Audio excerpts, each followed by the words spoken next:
We begin with Allah's blessed name. We praise Him and we glorify Him as He ought to be praised and glorified. And we pray for peace and for blessings on all His noble messengers, including the last of them all, the blessed Prophet Muhammad sallallahu ta'ala alayhi wa sallam. And we greet you on this, the first day of the month of Jumadi al-Ula, because the moon was not seen night before last. So today was the last day of the month of Rabiul Thani, the lunar month. And tonight, the new month begins. So we greet you with Assalamu alaikum wa rahmatullahi wa barakatuh, a greeting of peace on my behalf and on behalf of my distinguished brother, Ken O'Keefe. And we begin by recognizing the owners of this hall and the manager of the hall, Javid, who was so kind, very kind, in consideration of the fact that we're dealing with Gaza, we're dealing with Israel, we're dealing with the Holy Land tonight, that they did not charge us any rent for the hall tonight, and we pray that Allah might bless them for this gesture. We did ask you to pay a small registration fee, and that was to block those who would want to sabotage our program by registering and not coming. Now then, our topic, listen carefully, is an Islamic eschatological explanation of Israel's master plan. There is a macro part of the subject which I will deal with from the Qur'an, but there is a micro part that my brother Ken would deal with, because he is more familiar with what's happening on the ground than I do. And when I will take 40 minutes for my presentation, and I hope it will be adequate for me, and Ken will take 40 minutes for his presentation, and he should have more than that. And then after that, we'll have a question and answer session for a brief period of maybe half an hour, but it can be extended. So now then, Israel's master plan. And if we do not turn to absolute truth for an explanation, we might end up being confused and in a state of dismay. And absolute truth is in the Qur'an. Allah says so, that in this book there is al-haqqul yaqeen, absolute truth.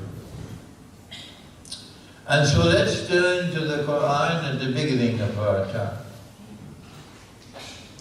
And when we do so, I want to begin with something with which most of you are familiar, but others are not. And this is a narration in the Qur'an of an event which occurred when a very arrogant ruler who was stamping his feet with arrogance on a people who worship the one God, who was oppressing them, and who was about to seek to deliver what Netanyahu would describe as the final blow. And then Allah asked His servant to take a staff and strike the water. And because of a miraculous quality inside of that stuff, known as the minsa'a, the water parted. And the servants of Allah, the believers, were able to cross the Red Sea in safety. And when that arrogant ruler with his bloodthirsty army attempted to cross the sea, the waters came down. Prior to this, he was declaring, I am the Lord Most High, Ana Rabbukumul A'la. I'm hearing the same thing today in Gaza. Ana Rabbukumul A'la. I am the Lord Most God. Even the United States must listen to me. And then when he was drowning, Pharaoh realized he was not God. And then he said, underneath the water, no one knew about it. No one knows what happened underneath the water. Not even CNN and Al Jazeera. He said, I now believe in the God of the Israelite people. And then Allah Most High responded, and these are his words. بعد أعوذ بالله من الشيطان الرجيم. When you're quoting from the Qur'an for the first time, you must always say, أعوذ بالله من الشيطان الرجيم, seeking protection from Satan with Allah. Al-an, now Pharaoh, now you make this declaration, وَقَدْ عَصَيْتَ قَبْلُ, and before this you were in arrogant and obstinate rejection, وَكُنْتَ مِنَ الْمُفْسِدِينَ, and you were spreading monstrous corruption and destruction on earth. Now Pharaoh, فَالْيَوْمَ, today Pharaoh, I have decided, فَالْيَوْمَ نُنَجِّيكَ بِبَدَنِكَ, today I have determined that I am going to preserve your physical body. Why?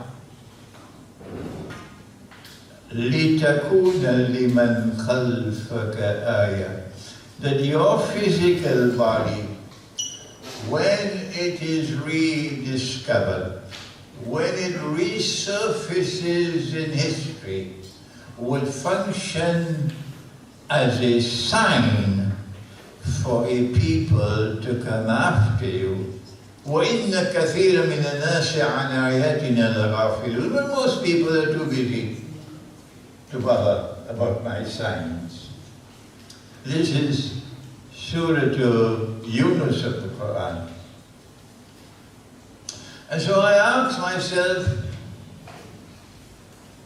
that your body might function as a sign for a people to come after. What is that sign? What is that sign? The body of Pharaoh was discovered and positively identified. It was discovered in 1897, about the same time that the Zionist movement was established in Basel, in Switzerland. What could be the sign? Allah sent the Qur'an to people who think. But there are those who say no. Knowledge is a package. And that package is already sealed. And all that we need to do is to transfer that package from one generation to another, and all that you need is to memorize this kitab and that kitab and that kitab.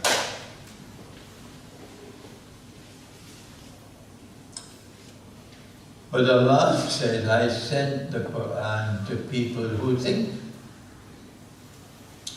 And He says in the Qur'an, Inna sharra dawab Inna Allah. The worst people with Allah's sight, Summul Bukmul Ladina la yaqilun, are the deaf and the dumb who do not think. So we are in good company when we reject that bogus scholarship that says that knowledge is a box that is sealed. You don't have to think. And when we think and we offer a view, only Allah can confirm that we are interpreting correctly. So there is no need for any boxing gloves. So what could it be? لِتَكُونَ لِمَنْ خَلْفَكَ آيَةً. That when your body is discovered, it would function as a sign for a people to come after you. And my answer, and Allah knows best, is that when the body of Pharaoh is discovered, history will repeat itself. That a people who will live the way Pharaoh lived, with arrogance, a people who will stamp their bloody feet upon a defenseless people who worship the one God, and slaughter them, treat them like cockroaches, that people who will follow the way of Pharaoh will die the way Pharaoh died. The last moment, when they're moving for the kill, and now the state of Israel will be rid of all its enemies, and Israel will be triumphant, and our version of truth will end with history. At that last moment, the same thing will happen, which happened with Pharaoh, and they will be destroyed. And if this interpretation of the Qur'an is correct, then we still have plenty tears to shed. We still have much pain to suffer in the months and years ahead of us, before that time comes, when history will repeat itself, and the Holy Land will be rid of this bogus state of Israel, and true to time. That's my first reference to the Qur'an on the subject of the master plan. I want to turn to number 2 now.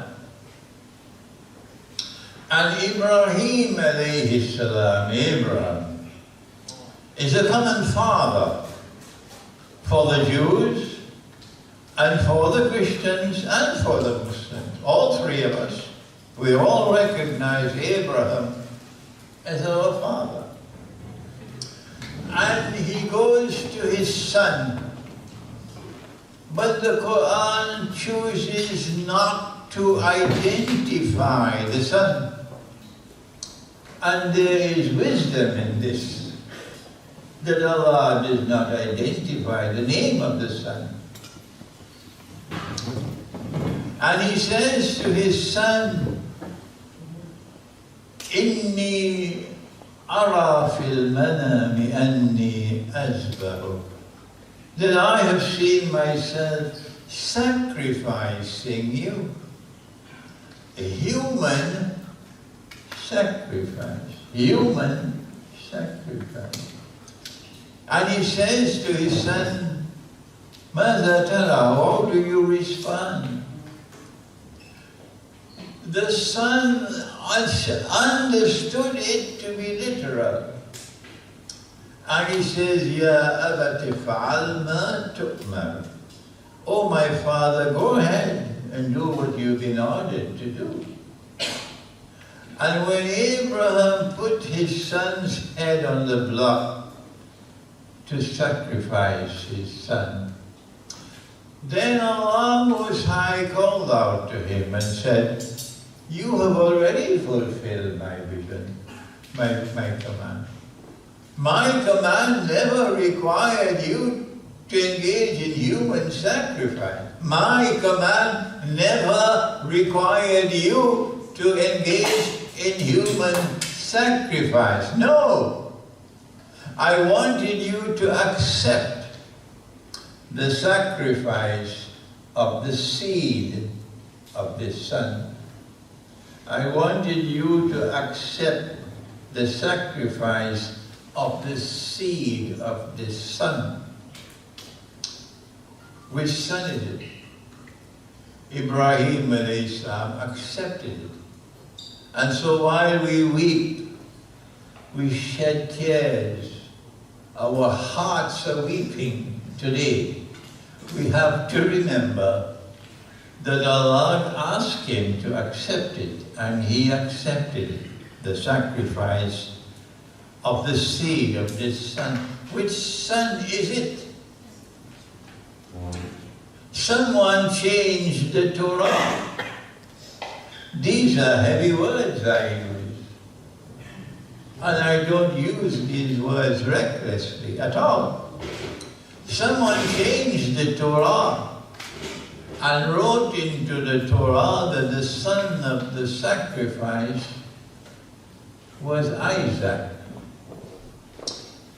But today we are not living through something else. Our prophet said, the best of those who came from Ismail alayhi salam, are the Kinana. And the best of those who came from the Kinana are the Quraysh, the tribe to which the Prophet belonged. And the best of the Quraysh are Banu Hashim, the clan to which the Prophet belonged. And the best of Banu Hashim is me. I am the best. And so our Prophet declared that the Arabs came from Ishmael. And the Israelite people, of course, believe that they have come from Isaac. And what we now witness is that the seed of Isaac, since the body of Pharaoh was discovered, the seed of Isaac has been oppressing the seed of Ishmael and demonizing them. The worst person on the face of the earth today, the most despised, is an Arab. And now they're moving in for the kill, and that's the genocide in Gaza. And we therefore say that what we are living through in Gaza at this time is the fulfillment of this vision of Ibrahim alayhi salam. And it was the son of Ishmael who was to be sacrificed. We turn now to a third reference in the Qur'an. I am conscious of the fact that I'm offering an explanation of the Qur'an which is different from that which is popularly accepted. I'm conscious of that.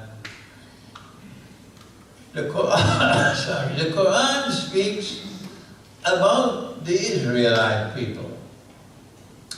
in a chapter or a surah entitled The Israelite People, Banu Israel.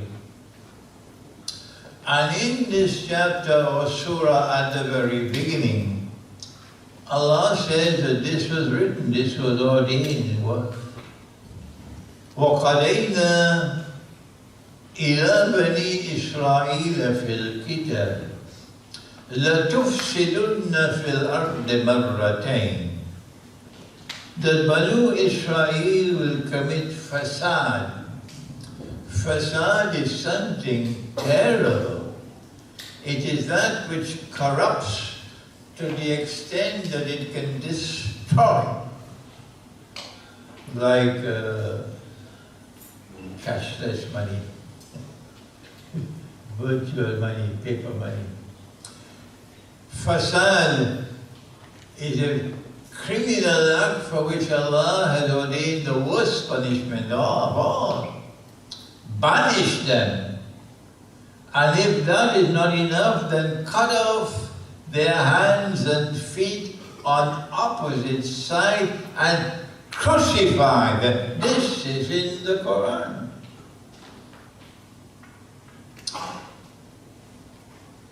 But the two periods of fasad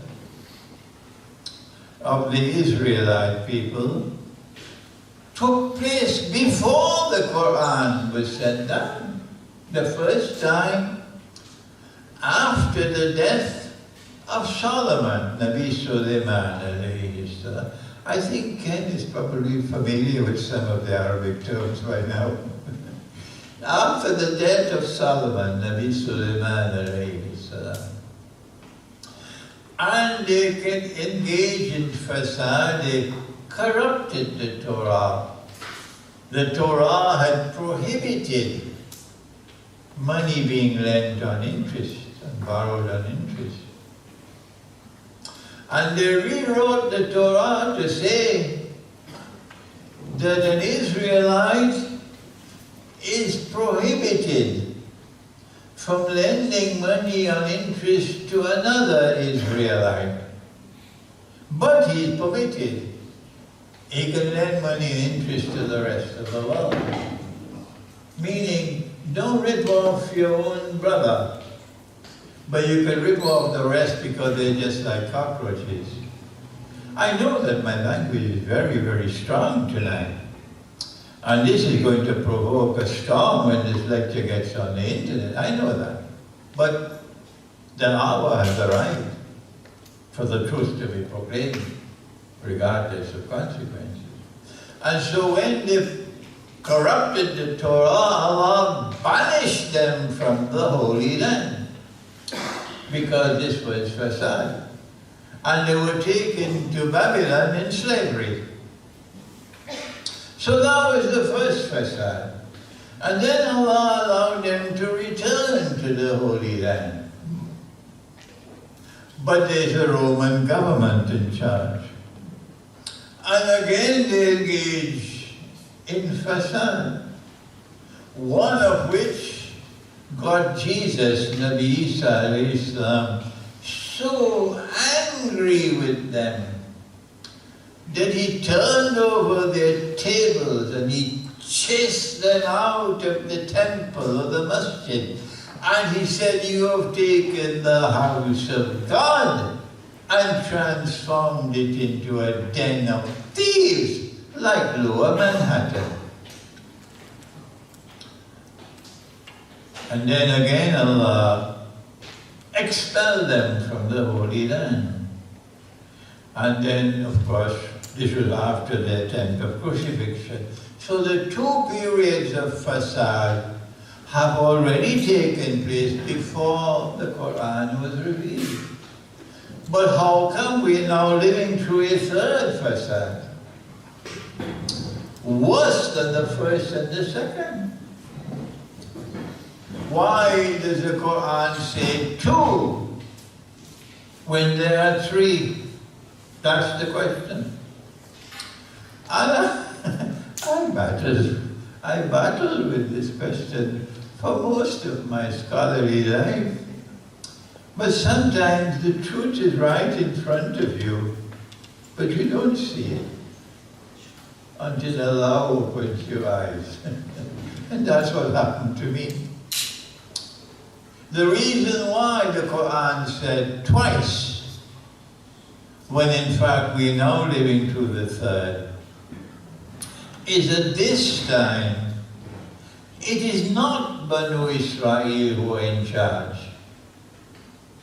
The decision makers of the genocide in Gaza are not Banu Israel.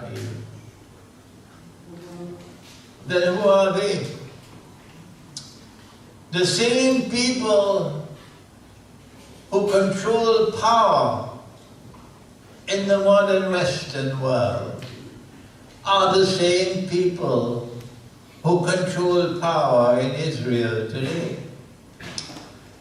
And they don't have any genetic link at all with the Israelite people. Indeed, the Arabs have much closer genetic ties with the Israelite people than these European people who rule over Israel today. I think the ruler of Israel today, Netanyahu, came from Poland. So who are these European people who rule over Israel who are not Israelite? Yes, they say they are Jews, but they are not Israelite. The Qur'an tells us about Al-Masih al-Dajjal, and that's not our subject tonight. But the Qur'an tells us that when Allah destroyed the town and expelled the people from the town and placed a ban on them that they could never return to this ground to reclaim it as their own, until Gog and Magog are released. And then they spread out all over the world. And with their indestructible power, they take control of power in the world for one time. Only once in history will this happen. Let me repeat that this will happen only once in history. That the people who never walked on the stage of the world would suddenly take power, take control of power in the world, and there would be a ruthless, arrogant people who have PhDs in oppression and deception. They got a PhD in deception. And these people will spread out all over the world, including India. Ask Gandhi, ask Nehru, ask Jinnah, they will tell you. They will spread out all over the world. And then they will bring these people back to that town to reclaim it as their own. And the Qur'an does not identify the town.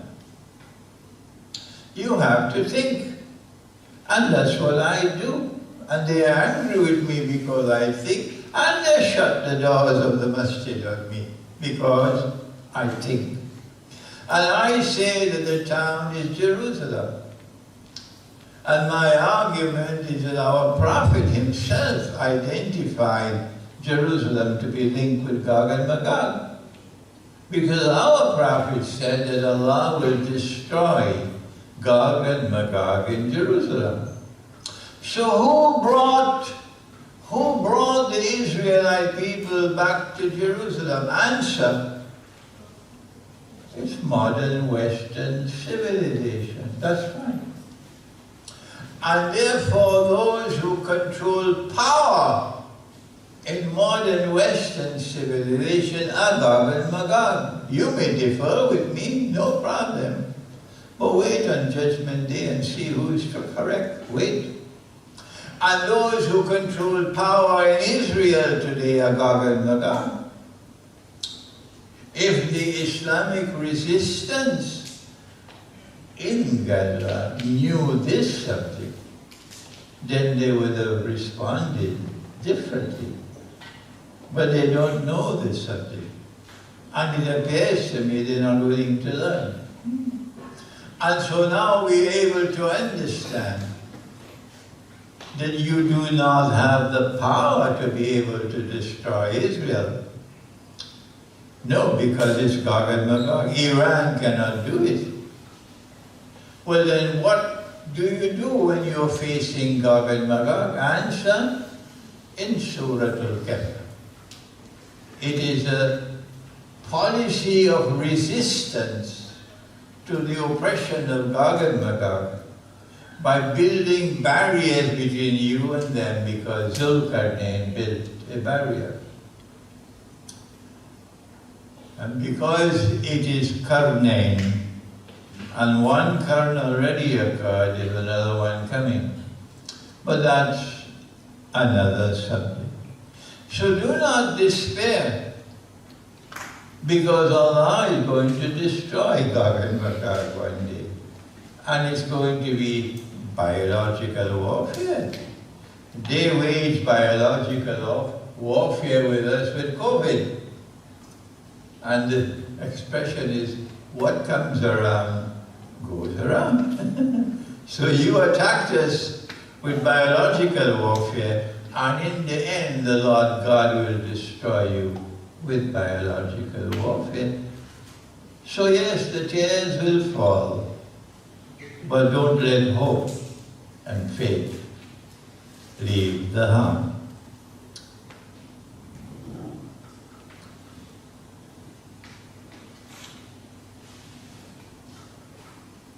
Before I end,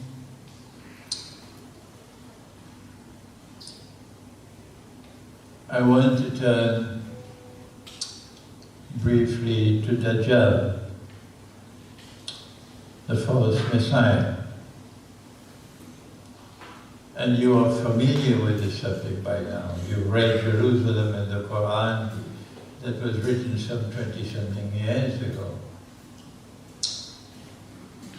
And you know that Allah created him, and Allah programmed him to use computer language. And he is programmed to impersonate the true Messiah. The true Messiah, when he returns, he came and he left and he will return, will rule the world from Jerusalem, from a holy state of Israel. And he will have his ummah with him. And this is what Allah says in the Qur'an. So others who have a different view, don't listen to them, listen to Allah in the Qur'an. Allah says about a people who follow the Messiah, Jesus, He says, I'm going to raise them, the followers of Jesus. I don't follow Jesus. No. I follow Muhammad, Allah, this can be upon them both. But those who follow Jesus, I pray in the direction of the Kaaba. I know there are others who pray in the direction of Washington, but I pray in the direction of the Kaaba. And they pray in the direction of Jerusalem. So we're two different people. I fast in Ramadan, and my fast begins at dawn and ends at sunset, because night commences at sunset. But they have a different law of fasting. They fast from sunset to sunset. I am not allowed, at least in this life, to drink wine. But they can drink wine, they're not prohibited. So we are two different communities.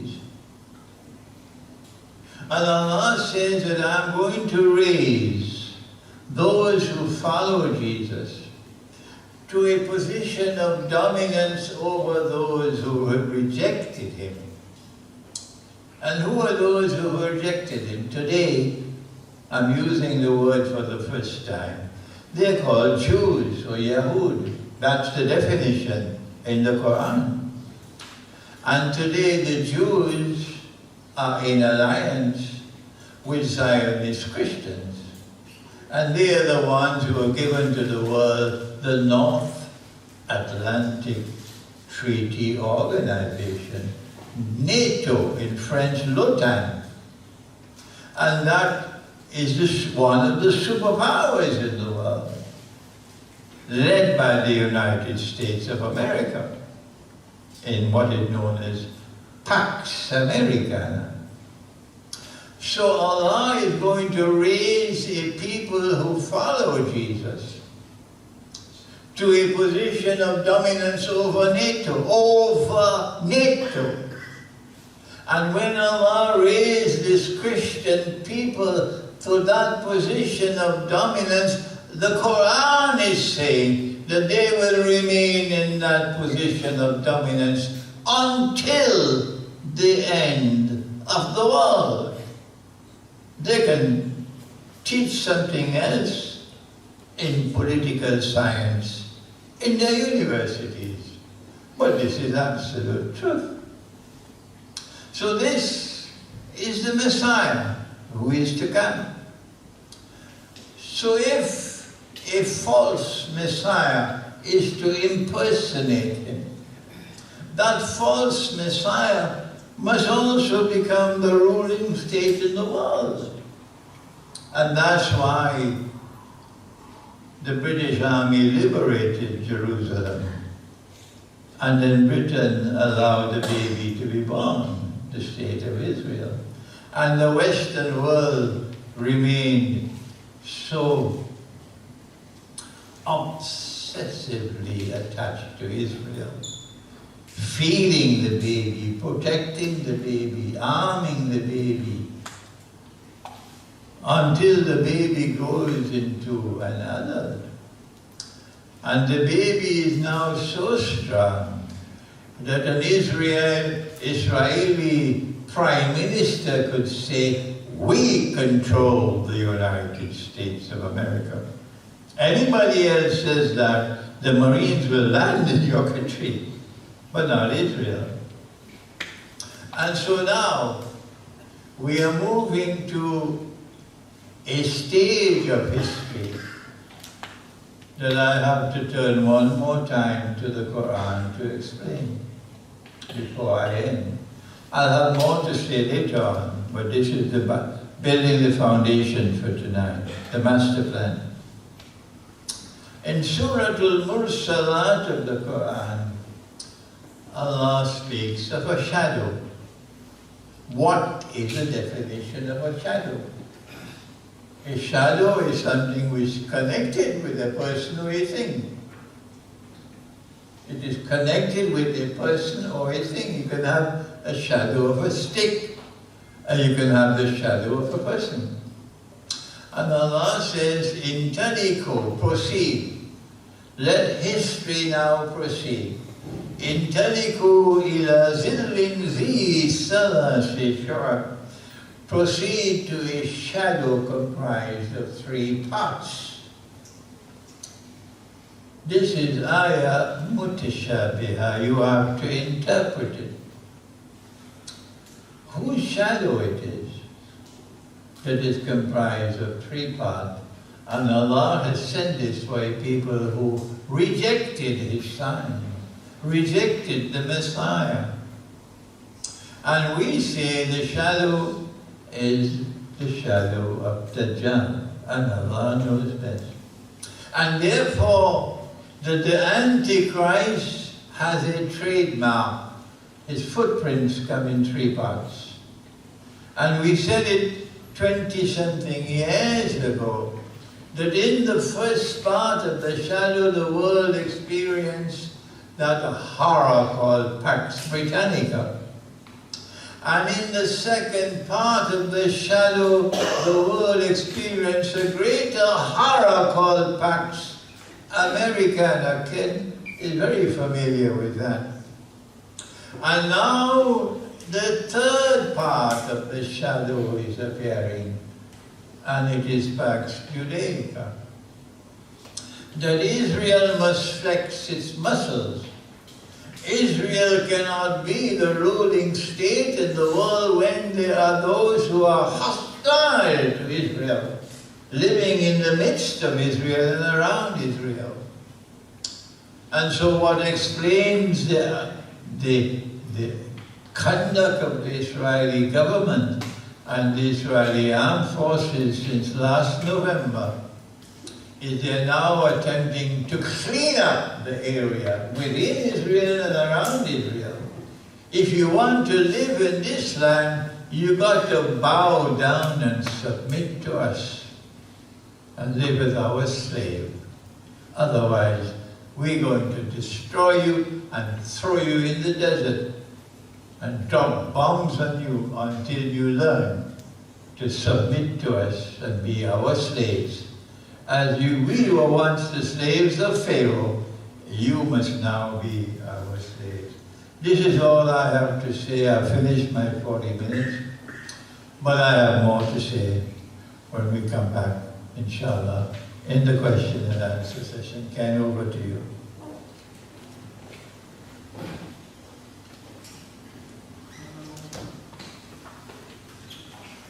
I always learn by listening to the shares, so thank you very, very, very much.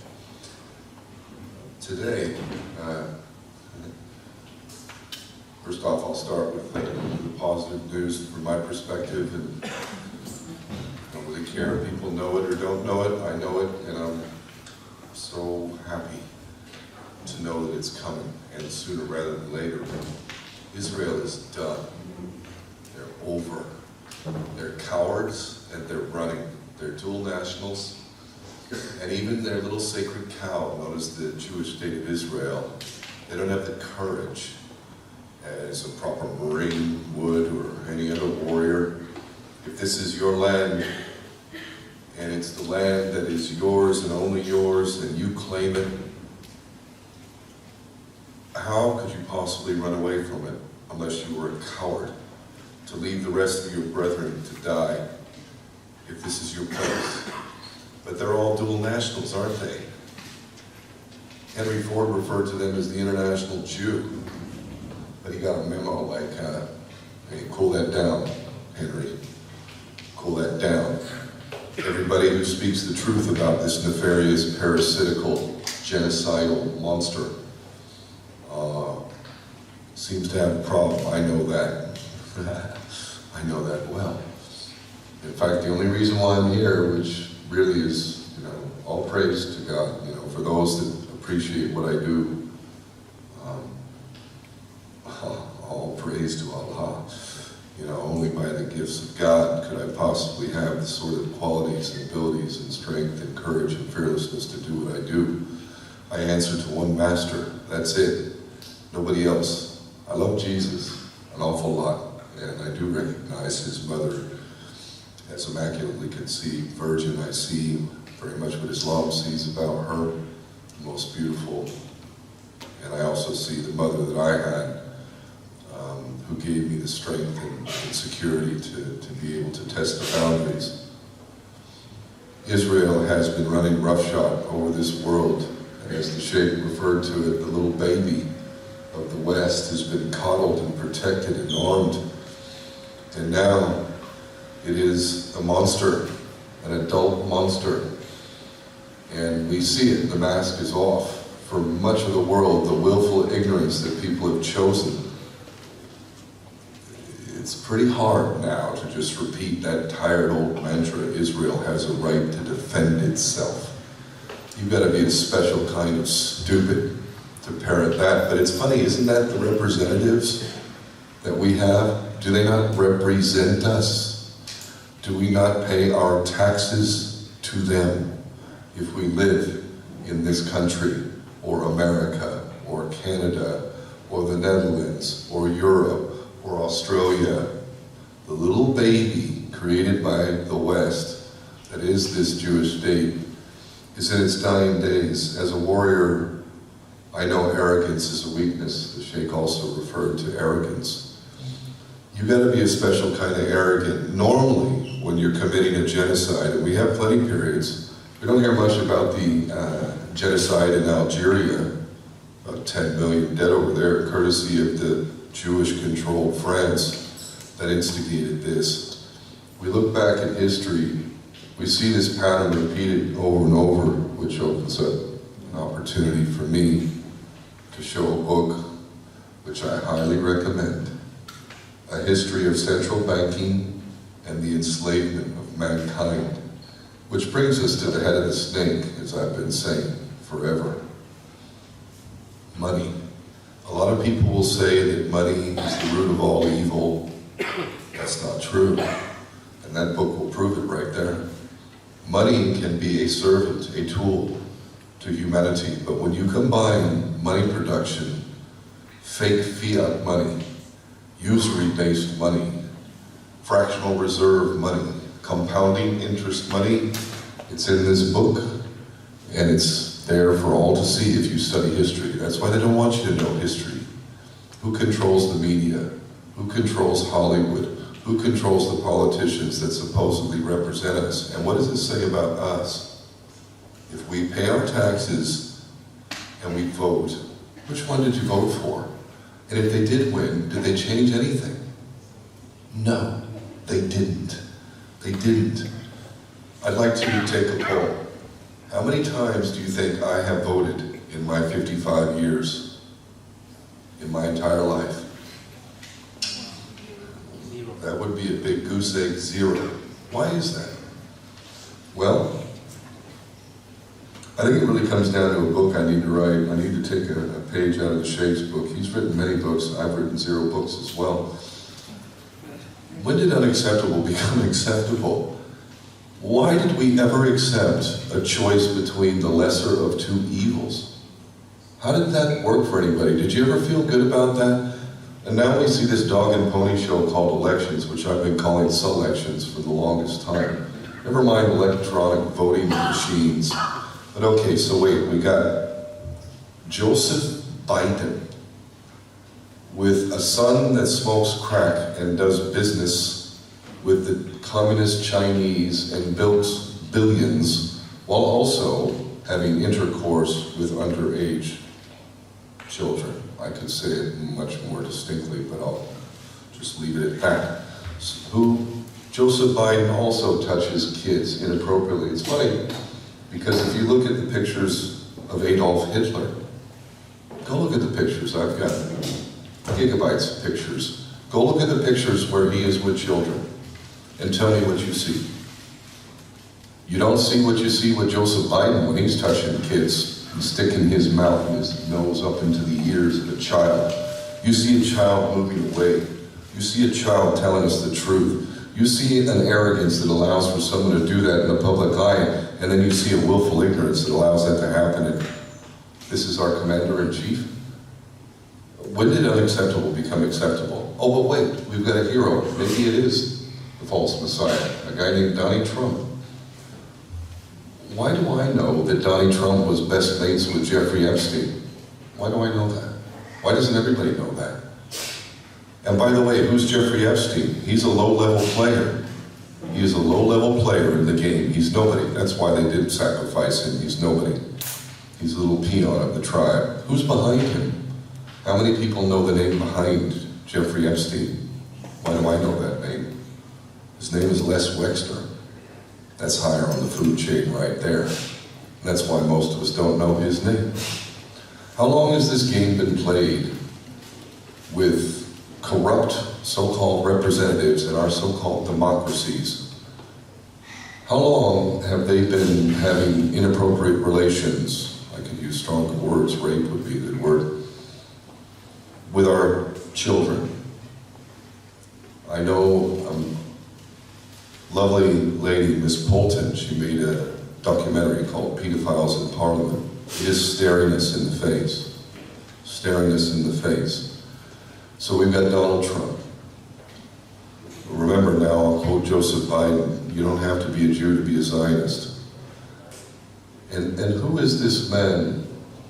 Oh, General Schofield, Cyrus Schofield. Who's that? Who is this man? How in the hell did any self-respecting Christian allow for a perversion of Christianity to pose as Christianity and to ally itself with a monster state known as the Jewish state, which will not only prosecute you, spit on you, kill you, defile you, and says that your Savior is boiling in hot excrement in hell in their holy book? How is it possible? How is it possible? Did God give us a brain? I remember the Sheikh talking about this. He didn't say as much about it tonight, but if God gave us a brain, and we, for whatever reason, and we can make a whole lot of excuses, myself, let me just go ahead and say right now, I've been as stupid as anybody. I joined the Marine Corps. I was ready to kill or be killed. I was a mercenary for the banksters. I was an idiot, is what I was. Humility is a big deal. It's very important. I think all of us are going to have to admit to one degree or another we have been duped. Unless there's somebody out there who got it from day one, please raise your hand if you did. Thank you for all at least being humble and honest there. We all were a bit stupid, it's just depending on to what degree. Unacceptable is unacceptable, period. And the lesser of two evils is something we never should have tolerated. Paying taxes for genocide, how do you think God is going to look at that when we go up to meet our Maker? How do you think that's going to go? When we say, but I didn't know. What do you think God is going to say to that? Somehow I don't think ignorance is going to play defense when you meet your Maker, and I know it ain't even in man-made courts of law. If you go in and say, I didn't know that was a crime, that is not a defense. We have got hell to pay, and I tell you what, we need to atone, all of us, myself included. We are paying for genocide. Now, the short version of the story, which I think everybody here probably knows at this point, what's happening in Gaza, I have family in Gaza. I'm in touch with them. I've just managed to send another $500 or something. I was actually, with help, sending money to them before October 7th, 2023 to try and help them. I didn't have as much money as I wanted because the family that I know, who I met 16 years ago, who look at me as a father figure, one of them, a really amazing young man. He's a young man now, he was a boy back then.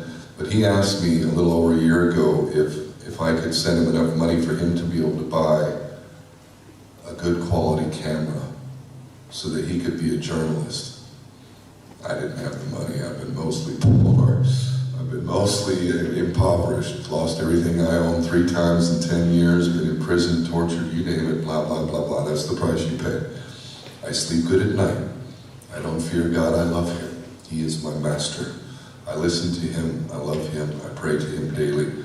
I couldn't send the money, but maybe that was God's way of saying no.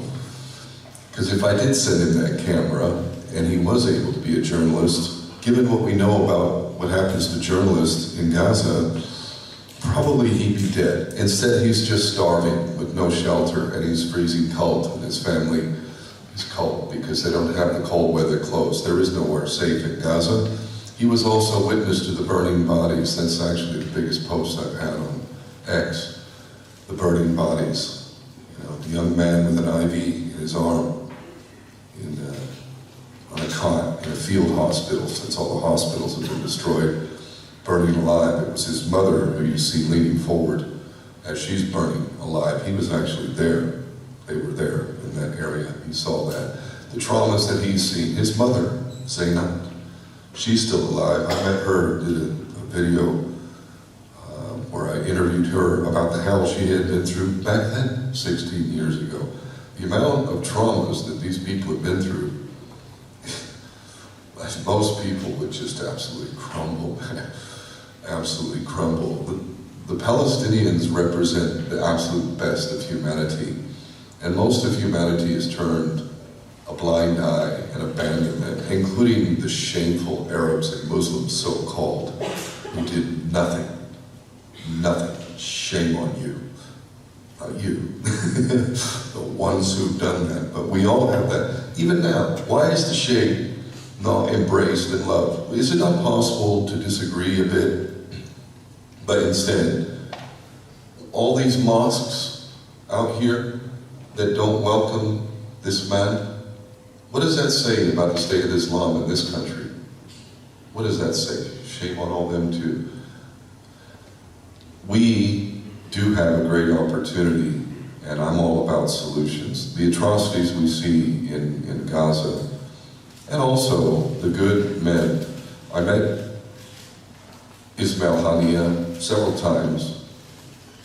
He awarded me both Palestinian citizenship, which I'll get back to that in a bit, and also the key to the city of Gaza. Funny enough, Donald Trump awarded Netanyahu the key to the White House.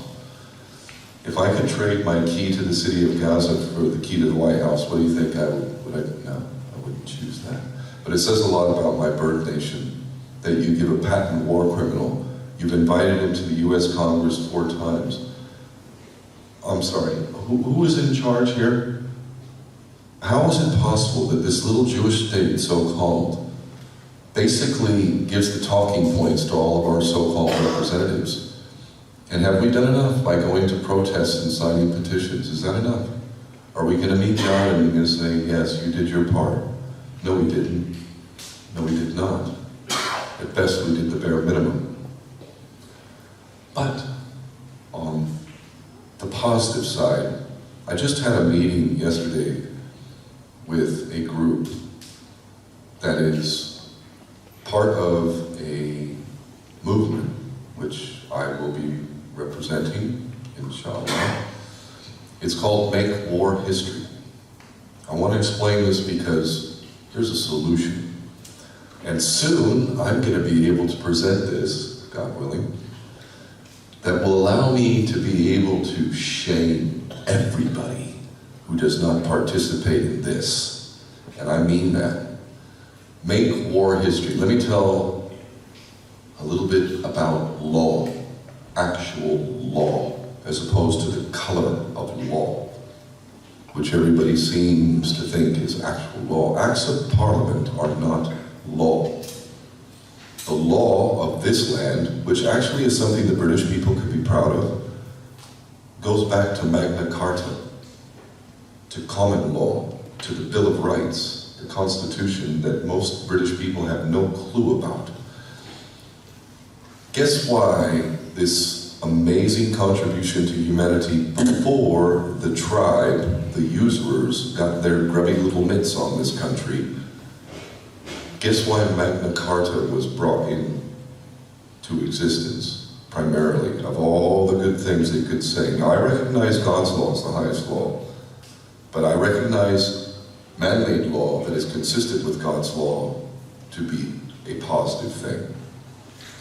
Magna Carta was brought in because it was known, it was understood before they dumbed us down, that usury was unacceptable. I get back to that. When did unacceptable become acceptable?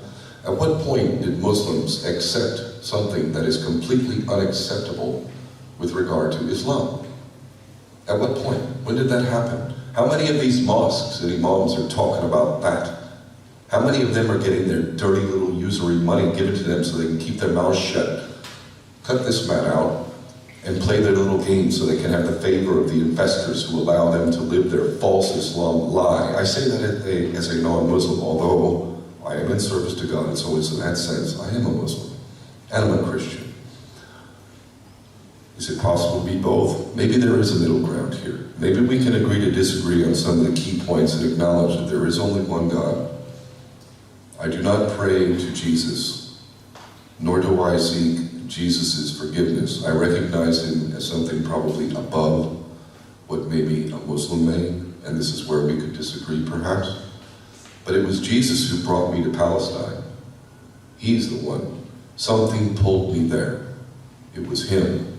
And when I went there, I indeed lived what he said, and ye shall know the truth, and the truth shall set you free. I'm a free man because I know the truth, and I know that truth is God and God is truth. There is no difference between those two. It's Satan, Dajjal, Lucifer, who operates in the realm of lies and illusions. The idea that materialism is going to buy you happiness. There's a great way to illustrate this point by looking at, if you go online or if you study, you can find atheists, famous atheists. Voltaire is one of them. Anton LaVey, the creator of the Church of Satan. You know what happened to them in their dying moments? Do you know what they said? It became clear that their rejection of God comes with a price, and that your coveting of the material pales in comparison to the value of the spirit, the eternal soul within. This is something that I was never so foolish enough to confuse the corruption of the Catholic Church, to which I am officially. My grandmother, born and raised in Ireland, made sure that I had my first Holy Communion and Catechism. The Catholic Church has not always been what it is today. It used to be something noble, but they infiltrated that too. That's what they do. They infiltrate and subvert from within, like maybe the mosques that are here in this country, turning a blind eye to the things and the tenets of Islam, such as usury. Same thing with Christianity. How did any of us who call ourselves Christians accept the unacceptable of usury? How did we fail to learn the lesson of Jesus, who not only upturned the tables and splashed their dirty money all over the place, but took out a whip and whipped them? That's not turning the other cheek. He didn't turn the other cheek there. That's a warrior right there. That's part of why I love Jesus. He wasn't no hippie. Make war history. Let me tell you something that we're going to be able to do, that we can do now, which we could have done sooner if we were really serious. I'm blessed to work with these people who are doing this. I want the Muslim community to get behind this 1,000%. Or shame on those of you who don't, because this is going to come. This is going to come. God willing, this is coming, and it's coming this year. And I think maybe this genocide was the clarion call, like enough is enough. It should have been enough a long time ago. Here's the basic crux of the plan, which is an application of law. According to law, our representatives, whether you voted, didn't vote, whether you voted for the one that won, lost, whatever, indisputably, undeniably, and raise your hand if you don't agree with this, these people officially represent you in terms of law. Does anybody disagree with that? Thank you. Okay, step one, they represent us. They are bound by the treaties of which this nation has signed on to. Among those treaties are treaties against torture, genocide, the enslavement or employment of children to the point of slavery. There are a number of treaties, the Geneva Conventions, the rules of war. You can't kill civilians, you can't kill children, you can't attack power plants, water treatment facilities. All of these things, our government, our representatives, they have signed treaties, which are contracts between nations, and therefore, when we pay our taxes, and those taxes are used to commit genocide, to provide arms to the genocider who's openly declared it, to provide the facilitation economically, trade-wise, politically, for rape and torture to the point that we see riots in Israel, not against the red-hot metal rods being inserted inside the rectum of prisoners to the point of paralyzation or death. They're rioting to defend their right to do that. Literally. How many of you have seen that? Yeah. If the lying media wasn't lying media, every single one of you would have seen it. It's happening. And if you meet God in fail to recognize it, he'll tell you. So, these treaties of which our representatives are taking our taxes, you go outside right now, you buy something, you have just funded genocide. Is there anybody in this audience who will deny the fact that when you pay any tax at all, that you are paying in part for genocide, torture, mutilation, and the killing of children in Gaza? Is there anyone in this room who wants to deny that when we pay any taxes here in this country, that some of that is going to kill the very people we claim to be defending? Thank you again for your honesty. So, what do we do with that? Here's what we do. We make war history, and here's how we do it. We have a positive obligation. We don't have a right to not pay taxes. We have a duty to not pay taxes. Because if we pay into a tax system, which at this point, indisputably, undeniably, funds, facilitates, and equates to genocide, torture, murder of children, everything else, what does that make us? We become material support, financiers for all of said crimes. So, make war history. Here's what we're going to do. We are going to take all those taxes. Are you happy with your taxes? Would you like to reduce your tax burden just a bit? Here's a selling point. Now we're talking, eh? Let's reduce the tax burden. You happy with the way the council's treating you? Do you like the council? They're doing you well? You happy with your income tax? How many taxes are we paying? 1, 2, 3, 5, 10, 20, 50? I don't even know at this point. How much of your income is going to facilitate this? How many of you would like to reduce it? Here's how we're going to do it. What we're going to do, and this has already been done, by the way, on a smaller scale, but I intend to make this massive, and not just in this country, for my birth nation and the entirety of the Western world. In fact, the whole world. We're going to hold our leaders to account. We don't have a dictatorship here. We can't hide behind a dictator doing things against our will. These people represent us. Now, instead of paying taxes to the government as you're told, what we're going to do is we're going to put those taxes into a trust. A trust. That trust will hold all of our taxes, so all of the money that they're getting to commit these crimes is no longer going to go to them. It's going to go into the trust. And you know what we're going to do then? This is an application of God's law right here, and it also happens to be man-made law. We're going to serve notice. We're going to serve notice to our representatives, and we're going to make clear, okay, we, as citizens, subjects of this land, have a positive duty. We recognize the duty. We are concerned about our potential failure to meet the requirements as citizens, subjects of this land, and we are in danger. In fact, we believe that we have become the material facilitators of these crimes. Therefore, the money that we were paying you and potentially facilitating all of these massive crimes is going into this trust. We need now from you, here's your notice, to assure that there will be, one, no more trade with Israel. I'm not even talking about just weapons.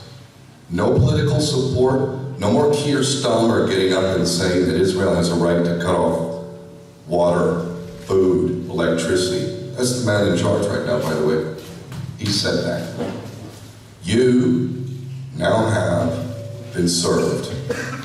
If you cannot reply and assure that these funds will not be used to pay for any of these crimes, those funds will then be returned to the people until we can have a government that represents the will and the duty of the people. And we're going to end war. We're going to end all war except for war of defense. If someone's coming in to invade, then you defend. No more of these aggressive wars, which, by the way, the Nuremberg Tribunal said was the supreme crime. This is a solution that I wish we had enacted a long time ago. And I can honestly say that I was involved with people that were working for this over a decade ago. I have many objectives in my life. My ultimate objective, my ultimate mission, is to hand this world over to our children in a way that we can genuinely feel good about. And I think based on what I've seen from the previous answers. I don't care how much money your kids got. I don't care how many properties you own. If you're feeling good about handing this over to your children, something is wrong with you. And if it ain't your children, is it okay what we're handing over to the Palestinians? They don't even have a childhood. They're deprived of their childhood. They literally don't even have a childhood. I say we end this. I say we end it now, this year. And while the dam is breaking on so many different subjects, this is an option that we have before us, and I will do everything in my power, including a willingness to lose everything, to make this happen. But I can't do it. I can tell you what though, we can. We can, and we must. So, I don't even know how much time I took. The Sheikh, God bless him, has left the stage, and I hope he's okay. There are other solutions as well, getting out of the funny money usury system. There's other ways to produce money without usury. If you read that book, you'll understand that. And if you look at the history, funny enough, I know my mate over there, he knows the answer to this question. How many hours a week is the average person working here? 40? Many of you are working more than 40, I'll bet. Yeah? Do you know what the average work week was when we didn't have usury and we did not allow the tribe and their usury dirty money system to come in here? You know what the average work week was? 14 hours. 14 hours. And that wasn't just getting by, that was 14 hours, fair wages, living a good life. Do you know what the people did when they had 14-hour work weeks? Well, one, you can probably imagine you spent time with your family, didn't you? But you also had even more time. There's 24 hours in a day, man. 14 hours, a lot of people work 14 hours in a day. I know I have as a businessman. So all of these magnificent buildings that we see, the parliament and these cathedrals and all of these things that were built, they were built by the tradesmen, even stained glass windows. We used to have artisans who knew how to make these things. A lot of that has been lost now. We could revive that. We could have a culture and a civilization that would be truly magnificent. We could rise to the levels of what God enabled us, our capacity. We could have that. We could hand that to our children. I like that idea myself. I like that a lot. Make no mistake, it's up to us. This is the one thing that I will say in parting on this note. As much as I see prophecy, and I've even been able to prophesy some things, if you see it accurately, then you can predict quite a bit.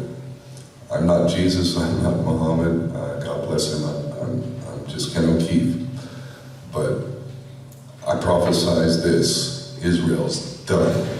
And as I've been trying to warn humanity, I don't know if the Samson option is going to happen or not, but I have a feeling if we get right with God, even if Israel launches all of its nukes and carries out its Samson option, terroristic threat against the world, I have a feeling God is just going to take all of their little nukes and just turn them into little inert pieces of metal that are going to come back to the ground.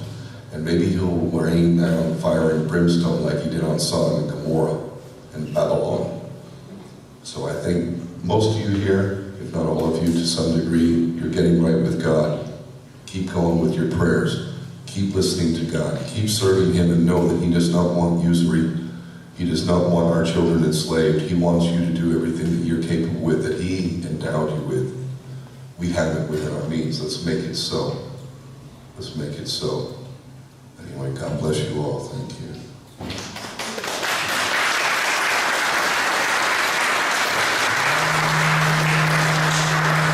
يا نفس إن لم تظفري لا تجزعي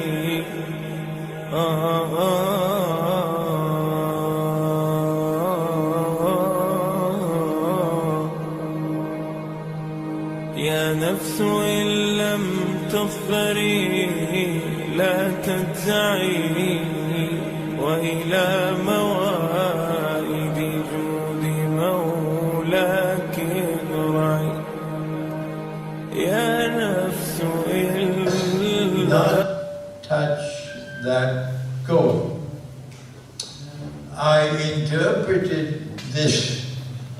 prophecy, maybe 25 years ago.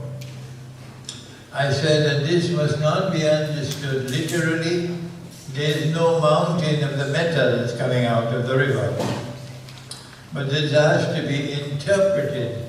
It is an ayah or hadith that is mutashabiha. You have to interpret it to be able to understand.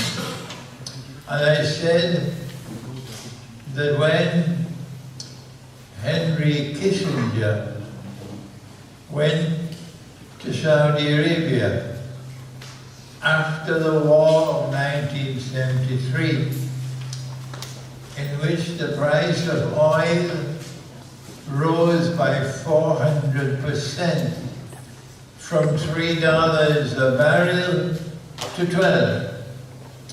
And the price of gold increased.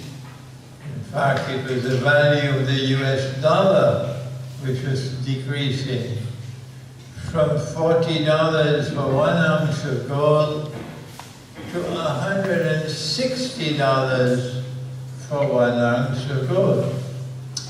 Kissinger went to Saudi Arabia and he convinced King Faisal, rahimahullah, that there was much more wealth for the Arabs if they will only do one thing, that they must sell their oil for nothing else but US dollars, which was sinful, bogus. It was meant to preserve the US dollar, keep it flying high. And Saudi Arabia agreed, and that was when the petrodollar was born. And that meant that an ocean of oil underneath the river now began to function as a mountain of gold, the petrodollar monetary system. I said this 25 years ago, but no prominent scholar of Islam anywhere in the world ever agreed with me, but that's not new. And so now, from that petrodollar monetary system, which has the International Monetary Fund backing it, has emerged a monetary system which has ensured the dominance of the modern West. But when BRICS was born, BRICS emerged as a challenge, a feeble challenge at that time.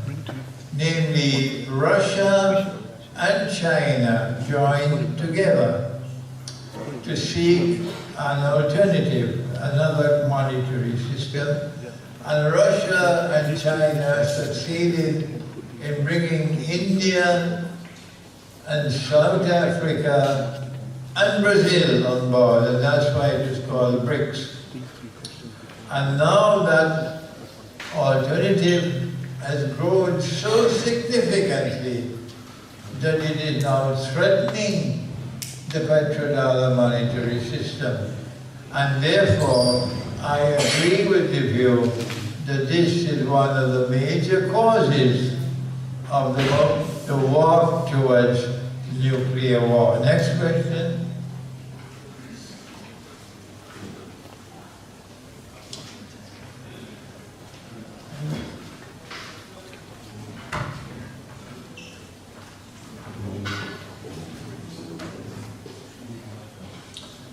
What is the link between Imam al-Mahdi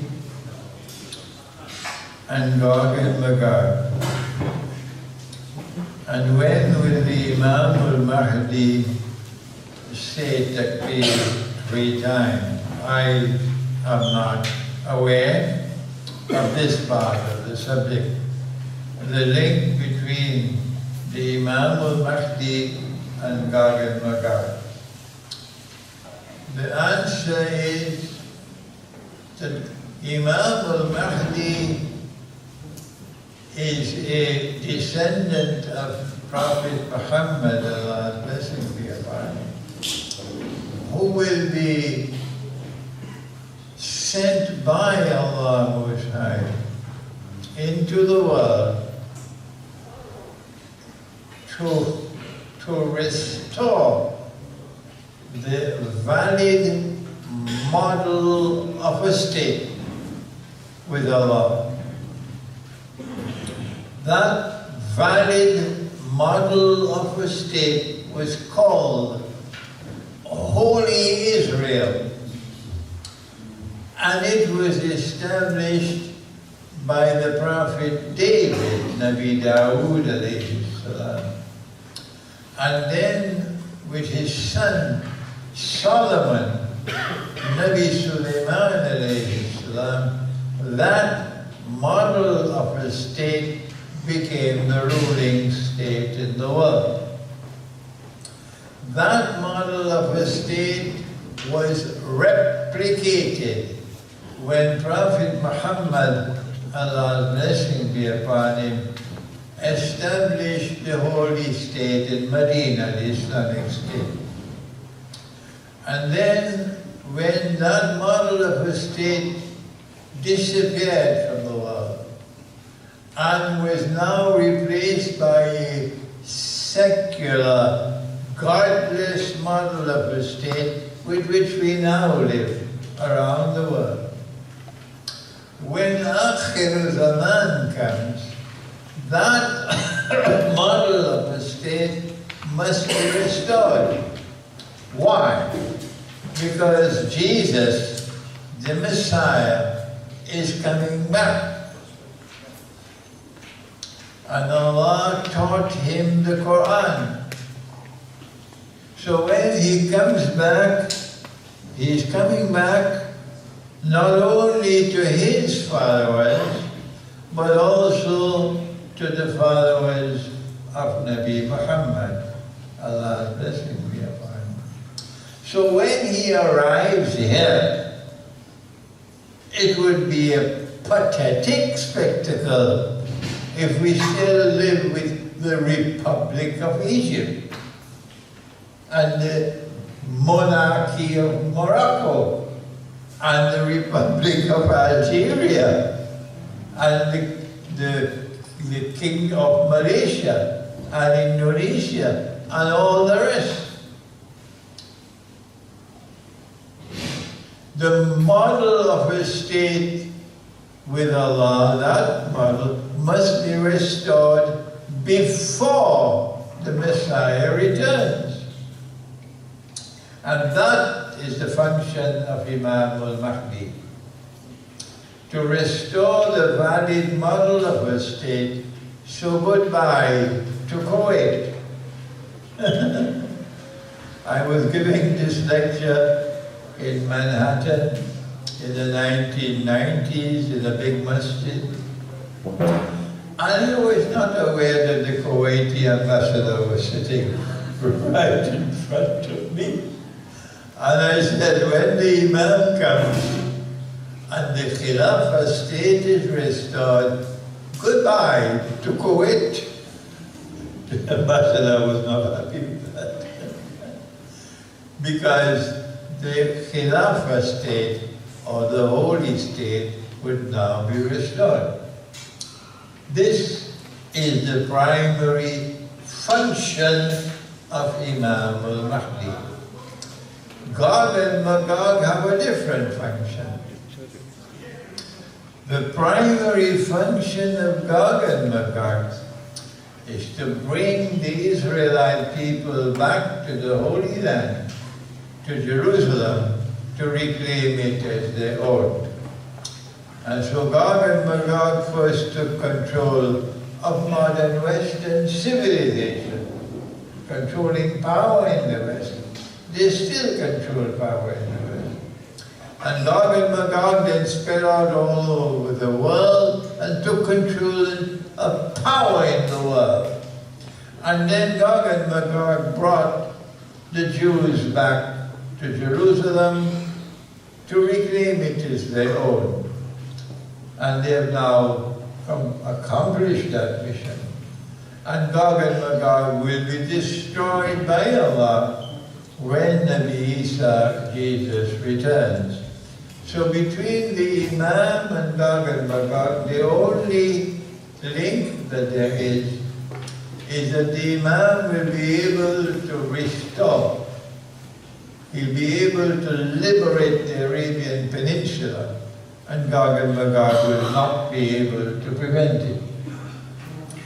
And the Imam will say, get rid of Saudi Arabia and restore a Khilafah state with the capital in Mecca, and Gog and Magog will not be able to stop that.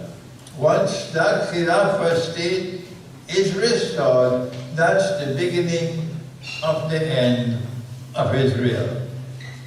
Good. Yes, time for me to have some correct chai? Yes, you want to.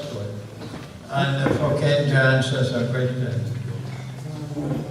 Thank you, Ken.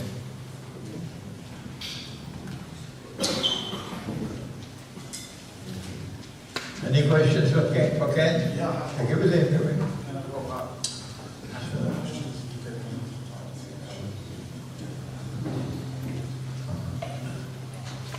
So the question is, are you aware of the work of Chris Coverdale in the UK?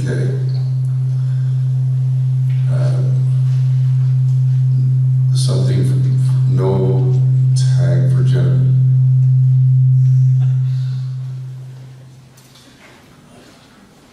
He has something called Probity Co. I'm not aware of this one, but it is related to Probity Co. and then Make For History. So I do know Chris. I was with Chris just the other day. So who is the author of the book you mentioned, A History of Central Banking? So yeah, if you don't have the picture, it's Stephen Mitford Goodson. So yeah, if you don't have that down, then you might want to write it down, Stephen Mitford Goodson. I'm very familiar with Chris. I've known Chris a similar amount of time to when I met the Sheikh, because we met a decade ago in Iran. And I think I've known Chris maybe just slightly longer, and we immediately hit it off, same as with the Sheikh. We have very common interests. Chris Coverdale, I call him the quintessential Englishman. he's like just the old school quintessential Englishman. Such a beautiful guy, repository of knowledge as well, and really exemplifies the best qualities of England. And I'll be meeting with him again, inshallah, next week to further the agenda of Make For History. And there's also another core group within this that are equally beautiful people in their own right. And I did say this, since the question is asked about Chris, it's an obvious opportunity for me to say that of the many of you who voiced an interest in participating or contributing in some way, I can assure you that we can expedite this process.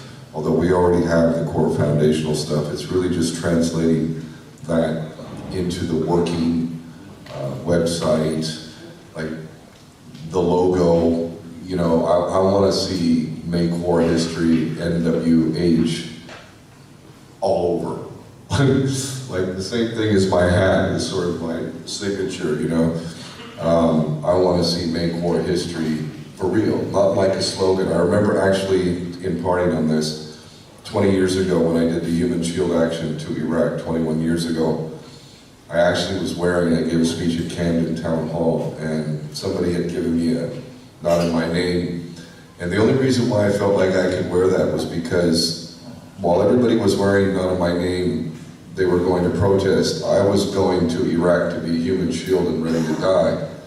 And I said on the Hard Talk interview, you know, when I was asked by an adversarial, more of an interrogator than an interview, do you think it will matter? And I said, yes, I do. I think it will matter that someone from the West shows so much that they care, that they're willing to be down there. And if we're going to die, then let us die together then. Anyway, not in my name, I felt I could say that, but I don't think we can say not in our name until we make war history and we do what I talked about earlier. So those of you that have abilities and would like to contribute, this is completely in accord with Islam anyway, as if God doesn't want us to end war and stop being pawns in the game of self-destruction attempting World War III.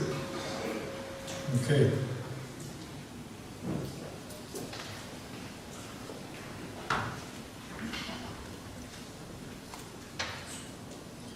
Does day like a week, will it commence before or after nuclear war? What a difficult question.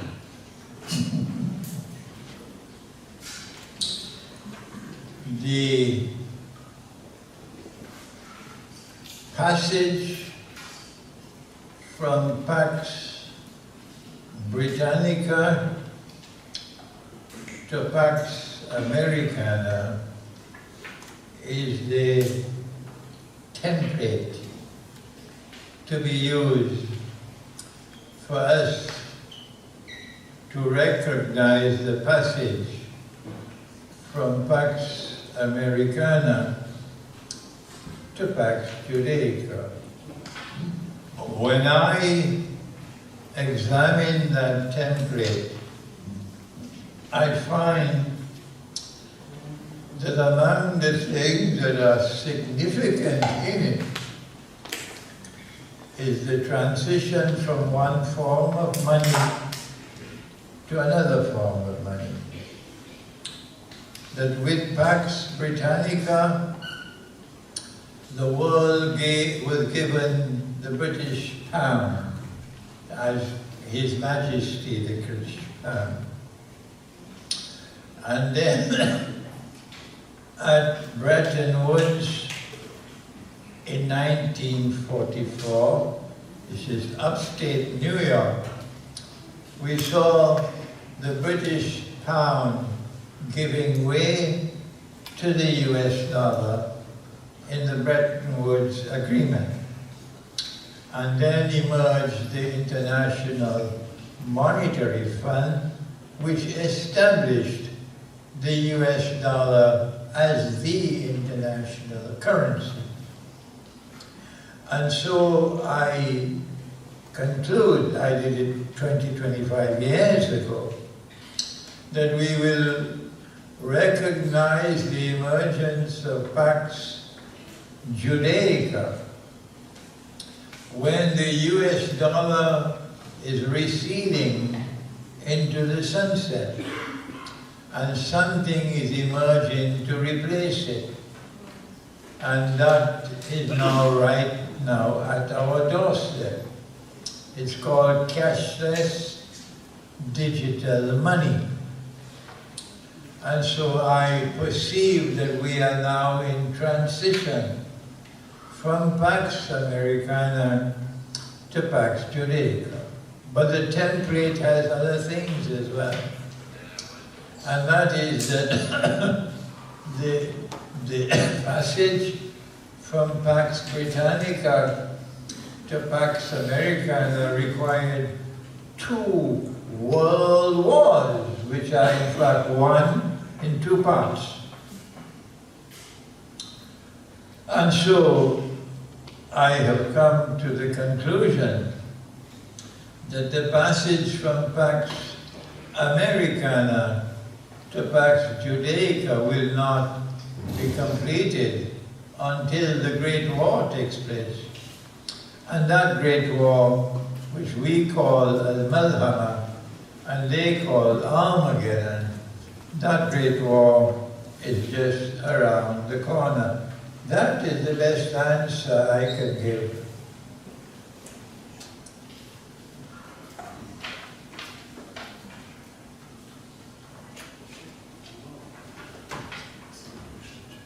How come no questions for him?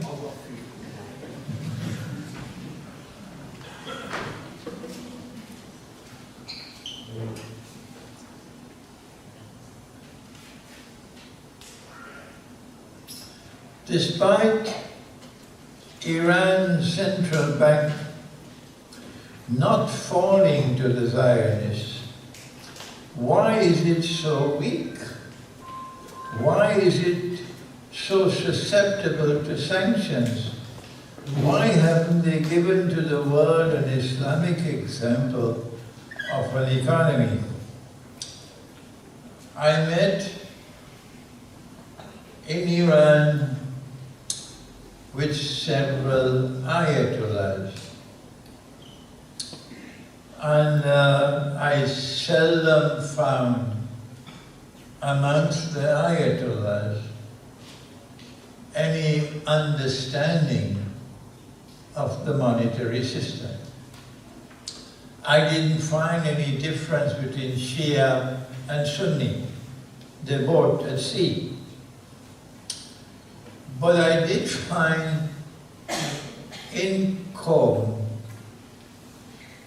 Ayatollah Shirazi, who has now passed away, a very old man, a very gentle person, and a very lovely person. And we sat down in his home on the carpet, and he taught me a lovely lesson about riba. I will never forget it. But he was the only Ayatollah I met who showed an understanding of the monetary system. I met with Ayatollah Binazadeh in Shiraz, and Ayatollah Binazadeh said to me about the monetary system, the Riyal and the Doman. He said this is the root of all evil in Iran. Apart from these two Ayatollahs, the rest were at sea. What they said to me, and not only the Ayatollahs but others, they said to me, Sheikh Imran, what we need from you is you must go to Ayatollah Ali Khamenei. He's called the supreme leader of the Rahbar. And you must explain to him the monetary system, and explain to him and convince him that it is haram. And once he recognizes it is haram, and he gives one order, all of Iran will obey. And I said, I will never do that.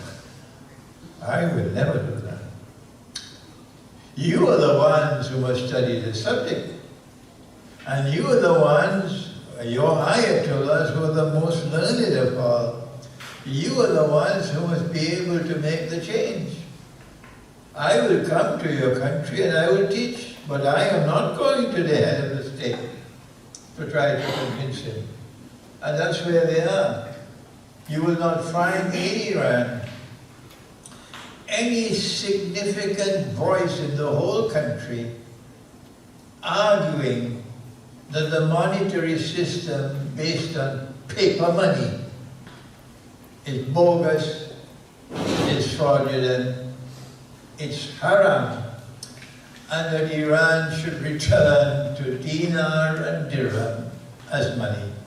That's the pathetic state of Iran to this day.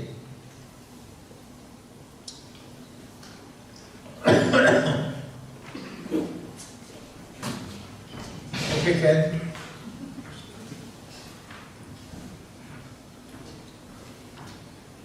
Russian Foreign Minister Lavrov recently said Hitler had Jewish roots.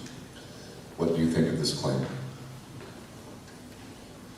Well, it saddens me because I know that the Sheikh has met the Russian Foreign Minister, and from all accounts he's an intelligent man. Where the hell he came up with that? It sounds like a Jewish instigated lie, and there is no evidence anywhere that I've seen that suggests this. And even if he did, well, he certainly wasn't very favorable to their purposes, now was he? So I guess he broke ranks. It's kind of like me renouncing U.S. citizenship. If I had continued to enjoy the benefits of U.S. citizenship, just continued living in Hawaii, and turning a blind eye to the crimes and not speaking out against my nation, I'd say that would make me party to the crime. I chose to reject, renounce, and condemn on every level. I think that's what Adolf did, so I don't know exactly what Lavrov's point is here. It's lost on me, but maybe I'm stupid and he knows more than me.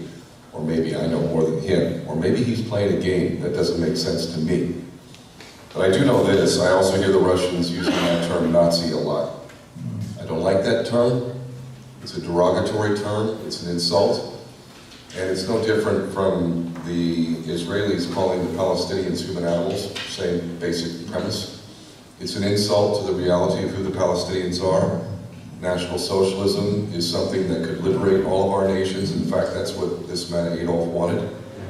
He was not trying to take over the world. How can the British Empire point a finger at somebody else and say he wanted to take over the world? There's a great map that shows the British Empire, that shows Rome. Even we can look at the Islamic Empire, and then let's look at Germany. How in the hell are you claiming that Germany was trying to take over the world? Especially, talk about pot calling the kettle black. Britain, the sun never sets. Britain? Yeah, right. I don't like this term Nazi, and and bearing false witness. Listen, how many times have we believed in our lives? Each one of you can ask yourself this question individually. I know myself, I can look to many points in my life where I genuinely believe something to be true. Most of all, that my nation is the greatest, that for whatever fault we have, you know, we're better than others, right? How many times in our lives have we really believed something to be true, and then later found out we were wrong? You know, and if there was a consequence for going against the grain, which is like my life story. When I was speaking out against the crimes of my nation, especially in the aftermath of 9/11, going on CNN and saying that my birth nation was directly involved or complicit with 9/11, how do you think that went over? It didn't go over very well. It wasn't very popular, but I know for a fact it's true, and I was dead right. I don't care about popularity. It means nothing to me. And why would you want to be popular in an insane world? Why? Maybe if you want to be a billionaire, but the bottom line is this: bearing false witness is a crime. Amen. If I'm right about Adolf Hitler, fine. God will judge me. But if everybody else who thinks that stuff is true, when you meet your maker, you may find out, oh my God, oops, I made a big mistake. We'll see how God treats me when I meet him. We'll see. I don't appreciate what the foreign minister said at all. I think it's rubbish.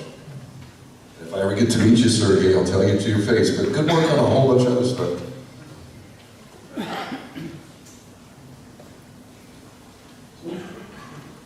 I guess that means maybe my visa to Russia is not coming now.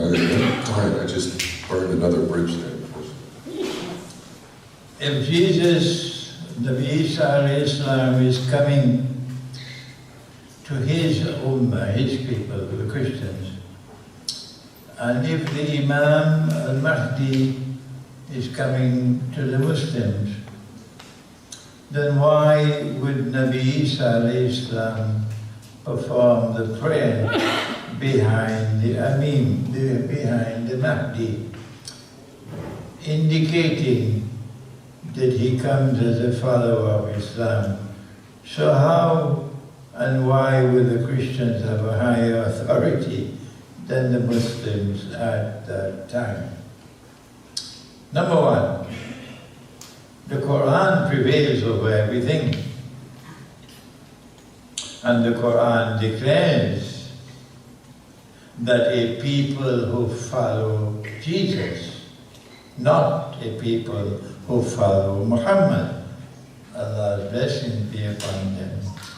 A people who follow Jesus, the Messiah, will be raised by Allah to that position of dominance, and when they are raised to that position of dominance, they will remain in that position of dominance until the end of the world. That is the Qur'an. That's not me, that's the Qur'an. Good. So anything else must now be understood in such a way that it is not in conflict with the Qur'an. So our prophet said that when Jesus returns, he will come down from the sky with his hands resting on the wings of 2 angels. But if you are there, you won't see the angels. No. When he comes down, he will come down in a masjid, not a church, not a cathedral, a masjid. And it will be in Damascus. And our Imam would be in that masjid. And I have dealt with this subject, I've written on it in my book entitled The Messiah, the Qur'an, and the End Time. I think the book is downstairs. So do please do some homework and read the book. The Imam will be in the masjid. And it will be the time of the prayer.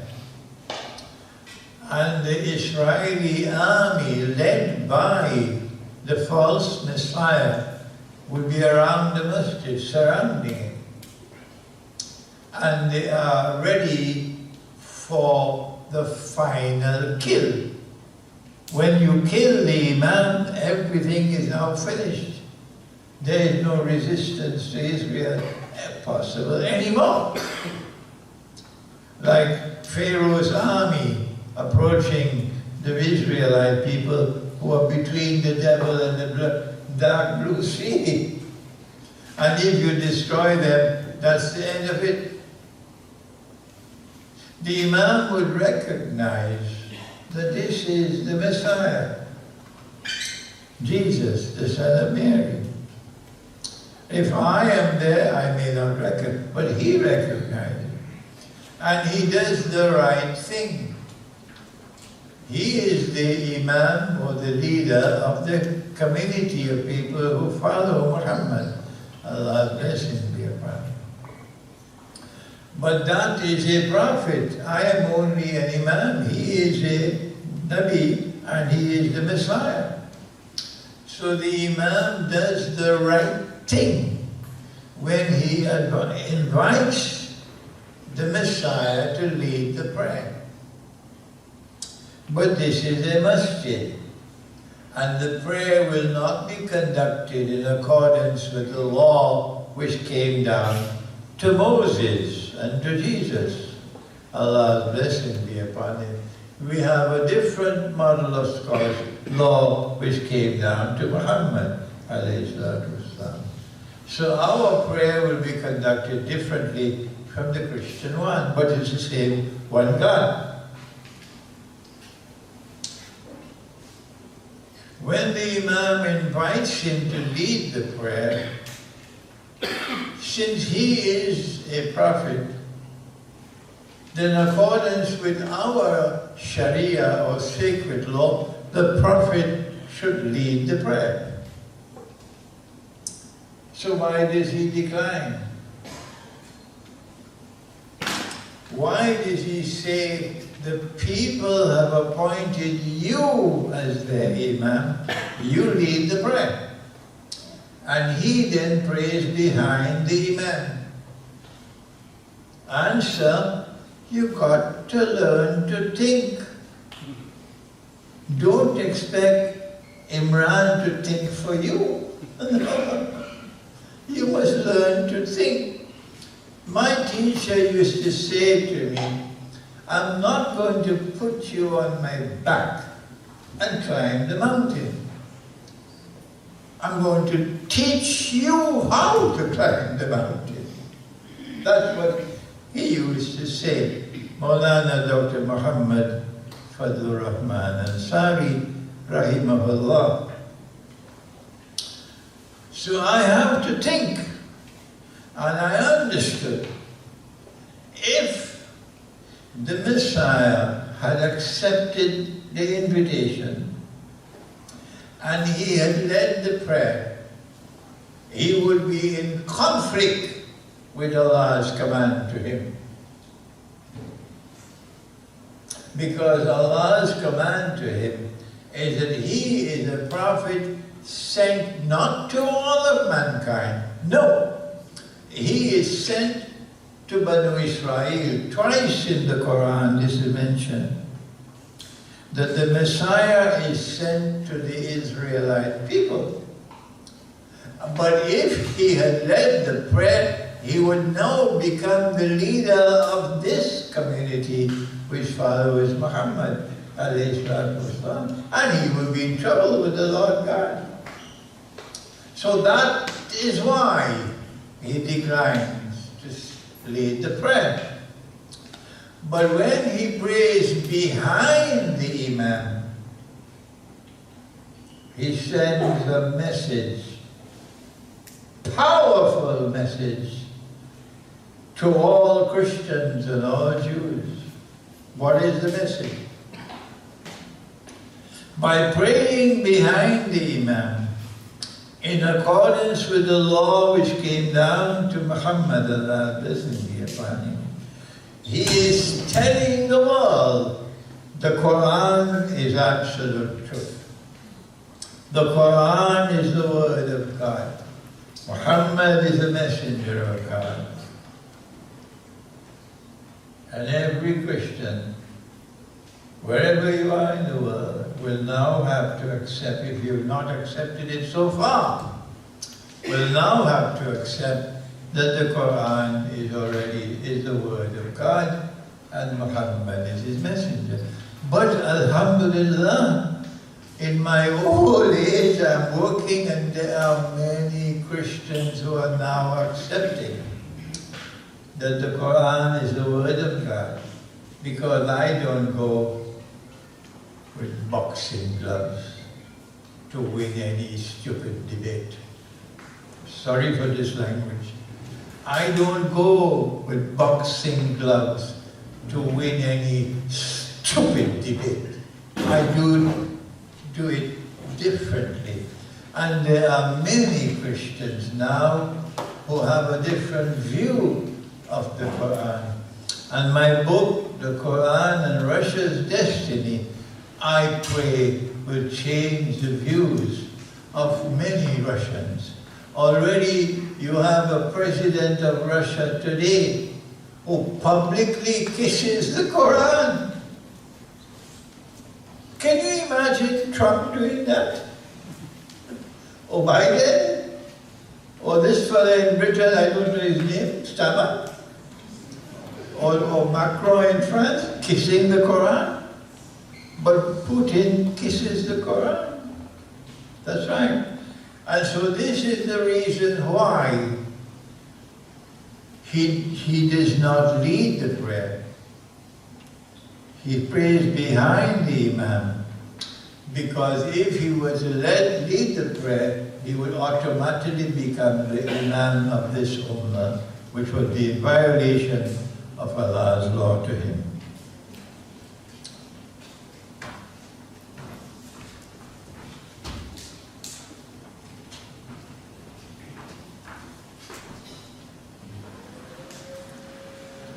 Do you think you have or are having influence on other veterans by speaking up about the war crimes? Yes. Yes, I'm being contacted by more and more, and Marines, there's the term for the Marines, Semper Fi, which means always faithful. And if you listen to what I've said over the years, I'm actually grateful for my experience in the Marines, and that may sound crazy, but let me qualify what I mean by that. Number one, I didn't kill anybody, even though I was a machine gunner and I was an infantryman and I was sent into combat. Ironically, Sheikh, you were talking about Kuwait. I have medals for liberating Kuwait. Bit of irony there, since they're not going to be liberated if the prophecy comes true. But the bottom line is that, yeah, I think this is one of the sea changes that we see in the world. The Americans have been willfully and in a special kind of stupid for a long time. But I have a dear brother of mine His name is Marcus. He's 20 years my junior, and he signed up after the so-called War on Terror. He was in Iraq and Afghanistan, but when he was in Afghanistan, he stepped on a landmine and both of his legs were blown off. And I literally asked him, like, if you could go back, brother, would you just kind of step over that way instead of that way? And he literally said to me, and I genuinely, I know he was telling me the truth, he said no. He said no, because it made him the man he is today. And part of that process was realizing the truth. And the truth is that we're mercenaries for the banksters, that the wars we fought, we're cannon fodder. I was a human guinea pig, as was he. We were injected with experimental drugs without informed consent. That's literally human experimentation. And while it's harsh and while it's unpleasant, would he rather do that, you know, like play along like, yeah, I'm a hero, thank you for your service, and just go along with the program, or would he rather be true to himself and what he really knows? And what we know is that we're being used, and this doesn't benefit us, it doesn't benefit humanity, it doesn't benefit America, it doesn't benefit anyone. So yes, there are more and more veterans who are coming into awareness about this, and because of my position as a Marine, yeah, thankfully.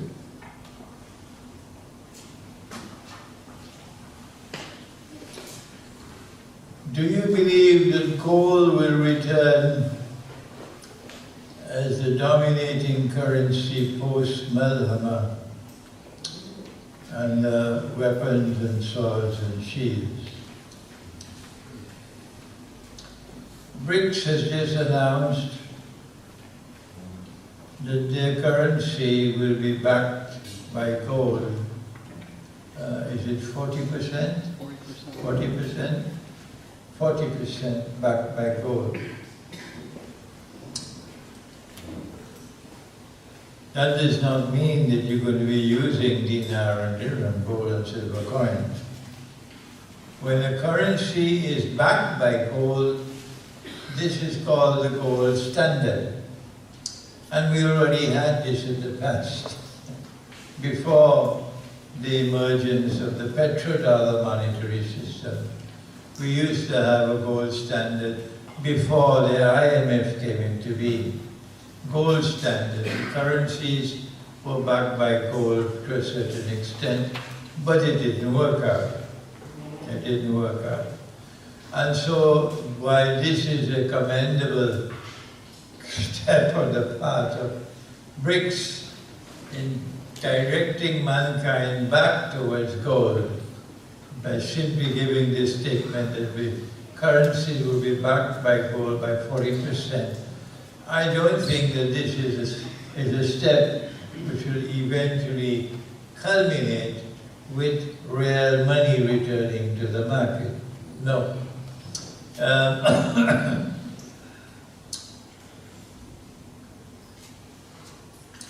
I have to take our discussion now back to the microanalysis,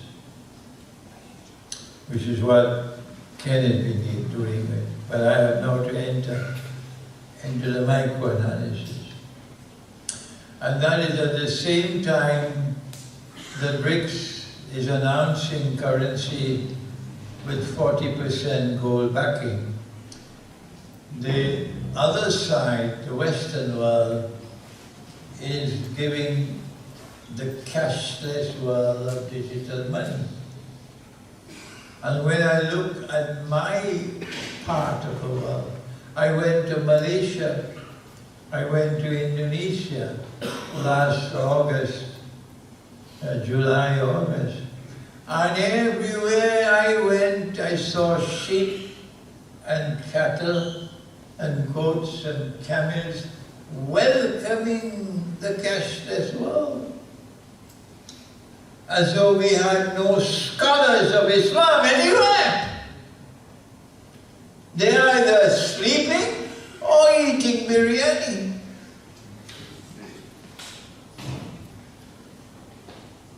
And so I asked myself, this is not the Western world. This is the world of Islam. And in the world of Islam, there is such a stupendous success for the cashless world of digital money. And so it looks very much as though that while the monetary system is under attack by BRICS, in the end Israel, after the Great War, will succeed. That there will be a cashless world of digital money that Israel will control. Good? But I want to now take a little time to return to our subject of the master plan, that I could not give in my talk.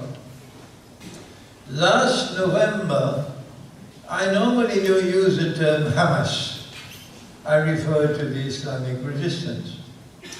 Last November, I declared, I said it, and I was bitterly criticized. I said that Israel set a trap for them.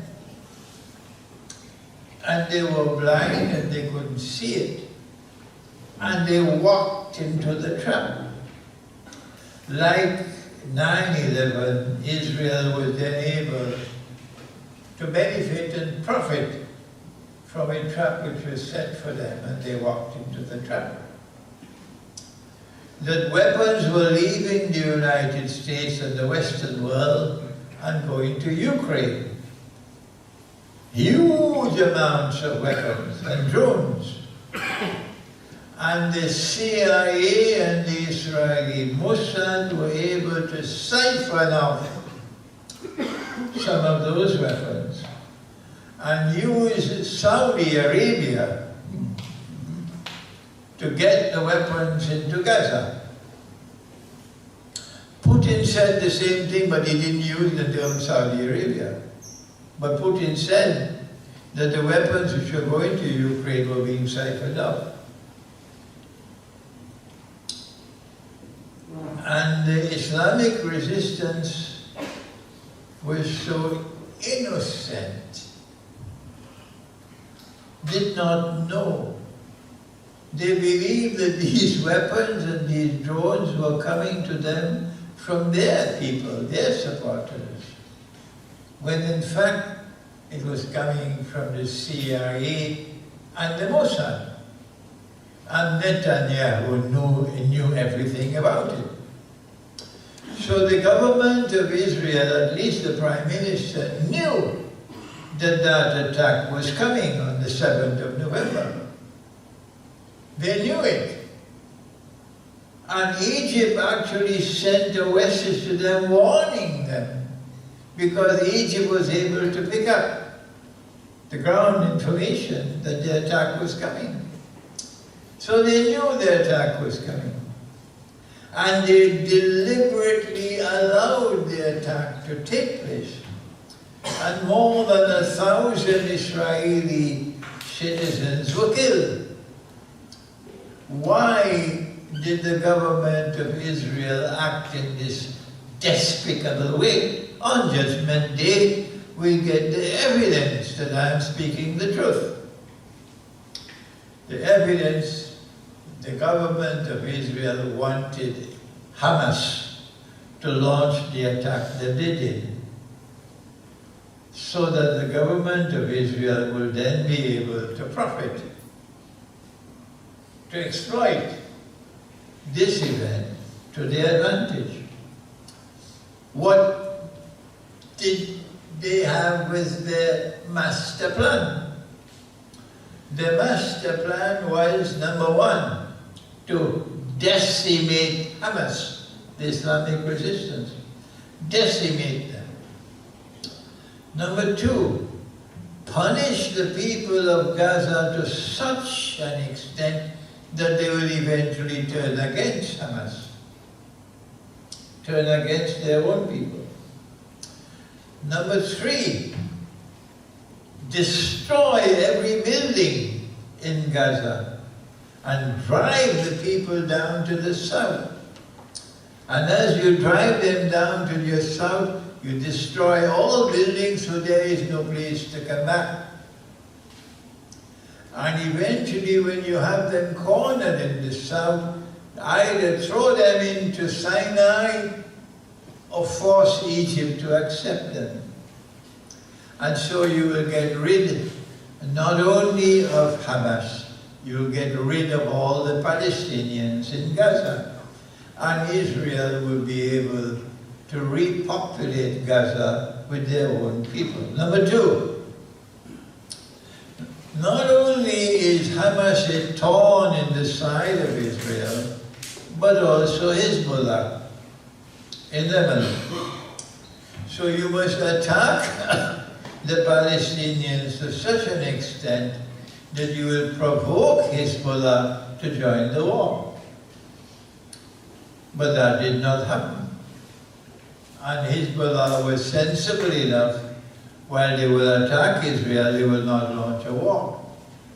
So in the event, since Hezbollah was not launching a war, Israel then launched a war on Hezbollah in order to decimate Hezbollah as a threat to Israel.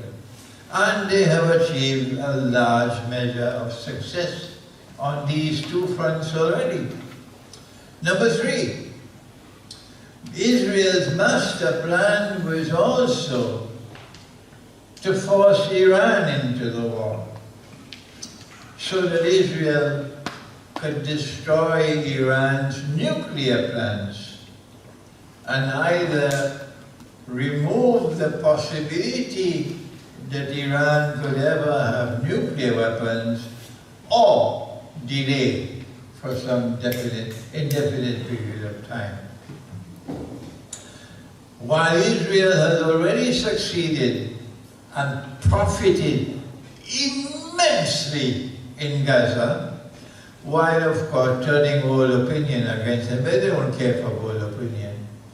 And Israel has already achieved substantial success in Lebanon. Israel has not achieved that success as yet in Iran. Israel was able to humiliate Iran by assassinating the head of Hamas in Tehran, humiliate Iran by assassinating the head of Hezbollah in Lebanon.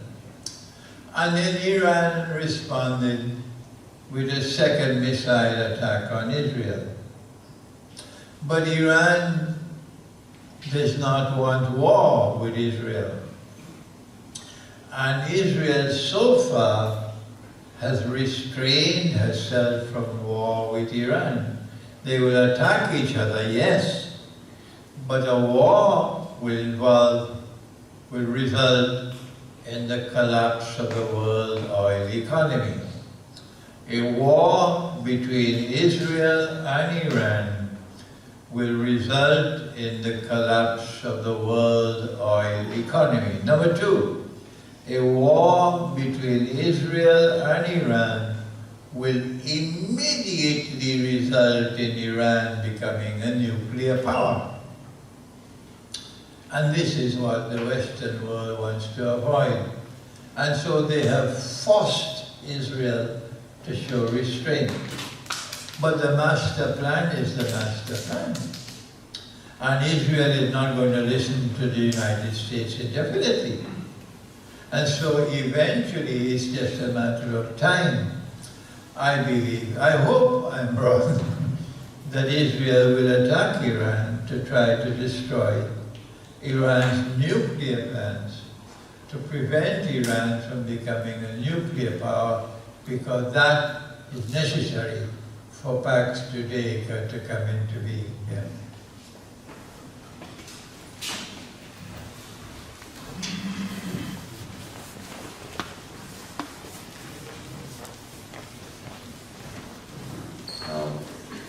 Have you considered reaching out to George Galloway on his show? Is it the most? Is that it? He is a man who speaks truth and has a big following. What are your thoughts? So,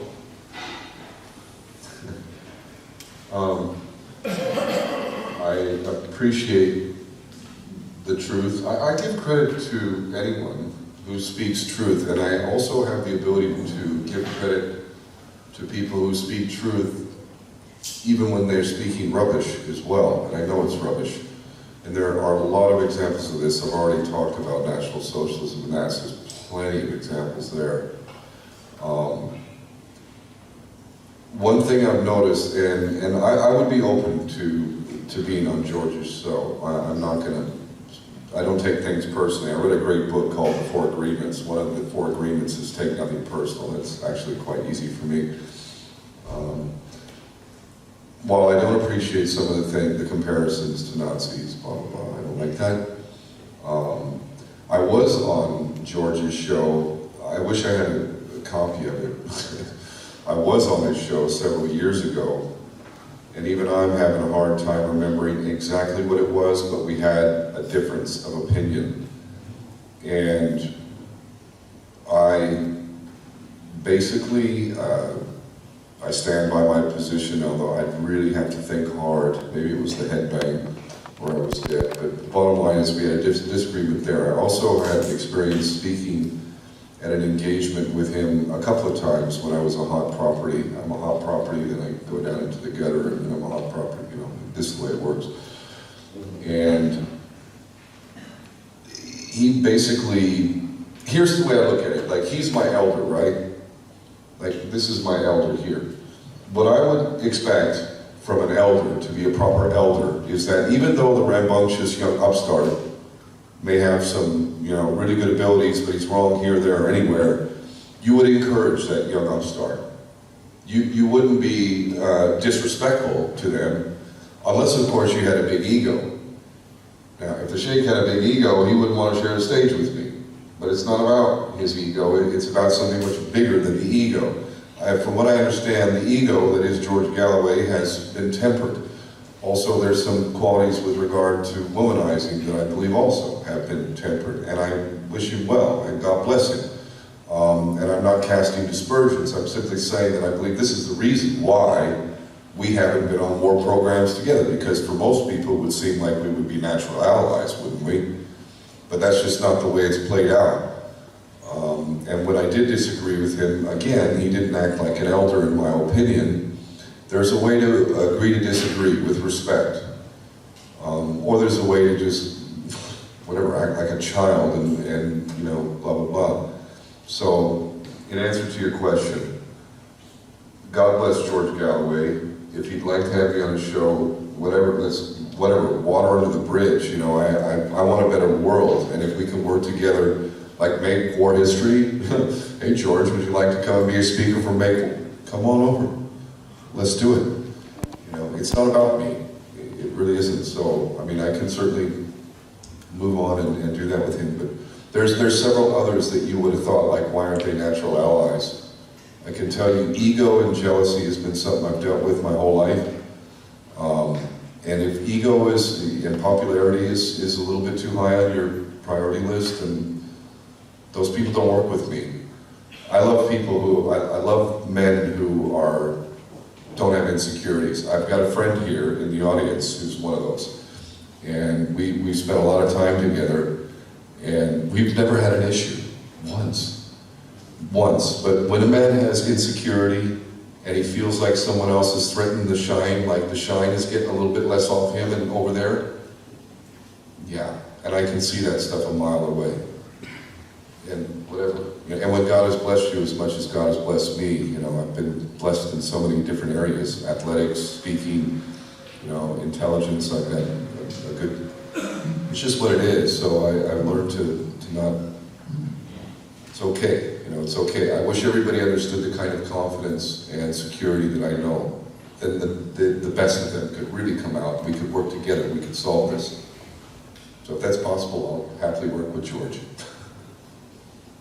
One word, I'm here, inshallah, in Britain, until the end of this month, November, inshallah. If anyone can help in arranging a dialogue with George Galloway, and we can raise the funds, Javed is right here, and we can get a hall, then I'll be happy, of course, because Galloway is a very courageous man, and a man who has shown immense integrity, intellectual integrity, in resisting the oppressor, and therefore we're on the same side of history.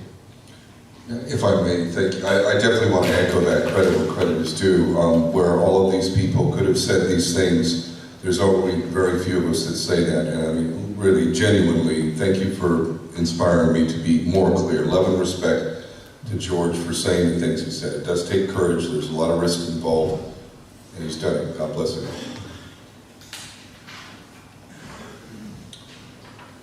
You mentioned the wiping of the seed of Ishmael. Does this relate to the Arabs as a whole? Yes. Yes. The Arabs have descended from Ishmael. I don't think the Berber have descended from Ishmael, but the Arabs have.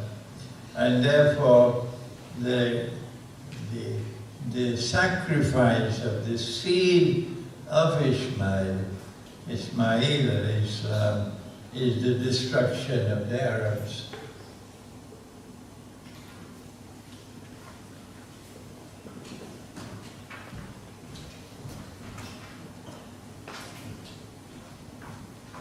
What will be the different outcomes if Trump or Kamala get elected?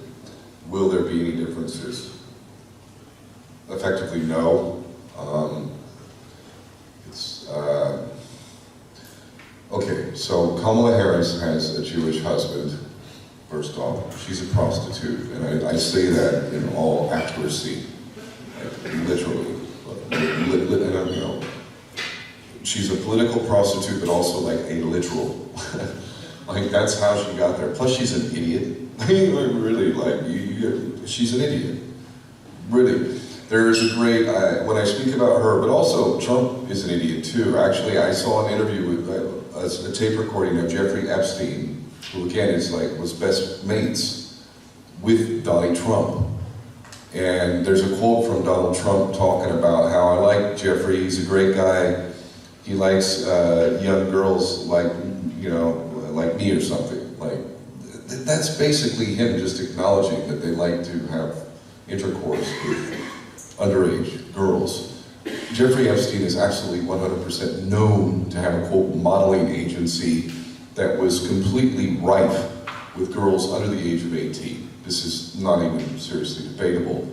So you've got, effectively, a pedophile who's worn his yarmulke and gone and bound to the Jewish state, who's given Netanyahu the key to the White House, who is bought and paid for by the tribe, who in my mind has committed treason on multiple levels and should be executed, and Kamala Harris, a prostitute who's an idiot, who's got a Jewish husband, and this is the choice. So are we going to find any real difference? I don't understand how anybody thinks. There's a lot of Americans, by the way, I know people in America, I swear I've been trying to warn them for over a decade on this, like, Iran is not the threat, we are, and I did a video about Trump like 10 years ago. He's bought and paid for. But a lot of people think, they're also saying, they're doling this out. Bill Gates just gave $50 million to Kamala Harris, and they're now selling the story that the reason why is because Bill Gates has been with Epstein. They're also best buddies, so he's also been on the Lolita Express over to that private island to go do you know what with children. So apparently the story is that Gates is paying Kamala to try and get her to win because she won't let the Epstein list with Alan Dershowitz, Prince Andrew, Bill Clinton, and many, many others. This is what Elon Musk is saying this too. Like, they're dreading that Trump gets in there because Trump also said that he would appoint a special prosecutor for Hillary Clinton. And did he do that? No. So they're getting the stupid people to believe that he's going to do something that would not be in the benefit of those who are in charge of him. But again, stupid is as stupid does, so a lot of people are going to buy that. No, there is no real difference. I mean, maybe we might get into World War III a week sooner or later, depending on which one, but that's about it.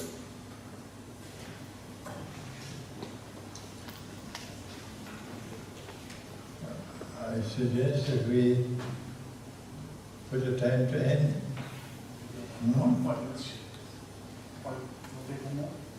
Yes, yes, we could take a few more.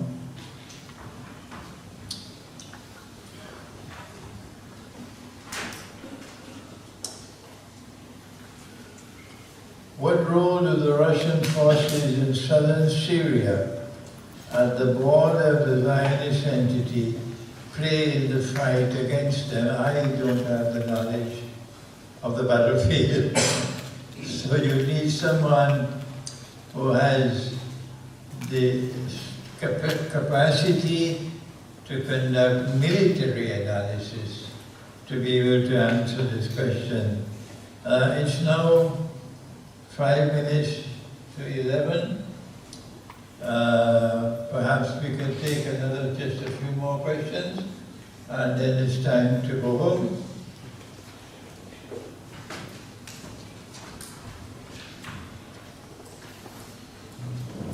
According to Christendom,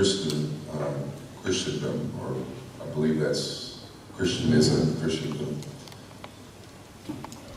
how's the world to be looked at? How's the world to be looked at before Great War? How long it may take to complete this Great War? How long? If it goes the way they intended to go, when the history books are written, likely they'll say that we're already in World War III. And many of the key events have already happened. It depends on what your definition is. But, you know, if we're waiting for the big attack from Iran or Israel to go after the nuke facilities in Iran to be the initiation point of World War III, fine, fair enough.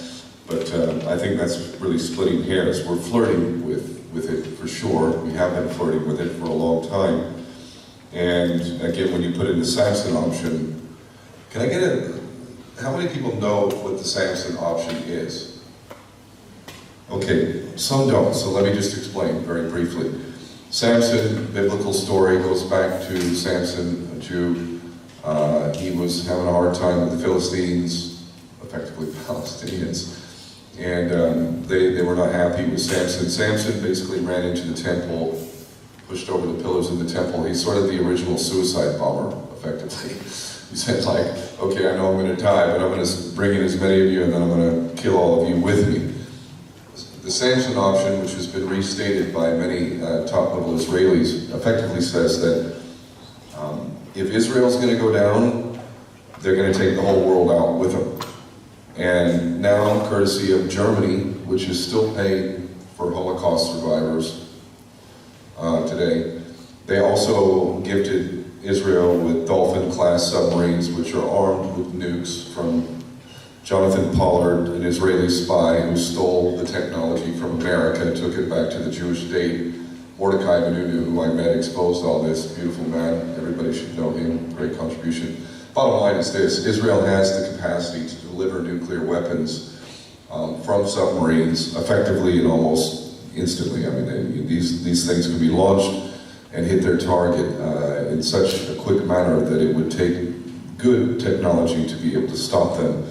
But there's every reason to believe that they can actually deliver on their threat to exterminate, if not the whole world, certainly points in Europe and whatnot. They have said this on record.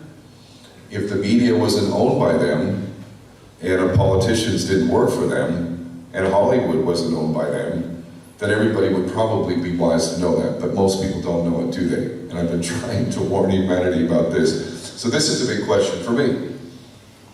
Israel is done, that's my position, prophecy notwithstanding.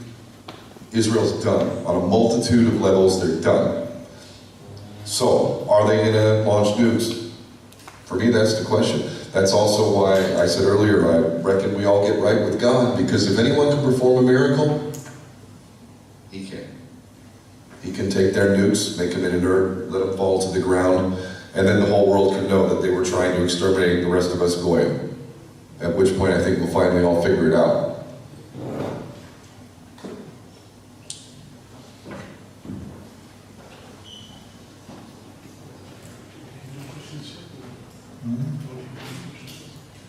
I can't hear you. Yes, we can have a few more.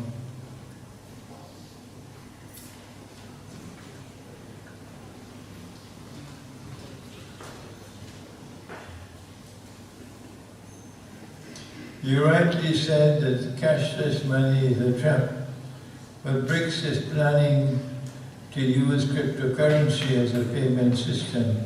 They want to use decentralized money. What are your views? Russia is still eating pork. Russia, which is Christian, Orthodox Christian, is still eating pork.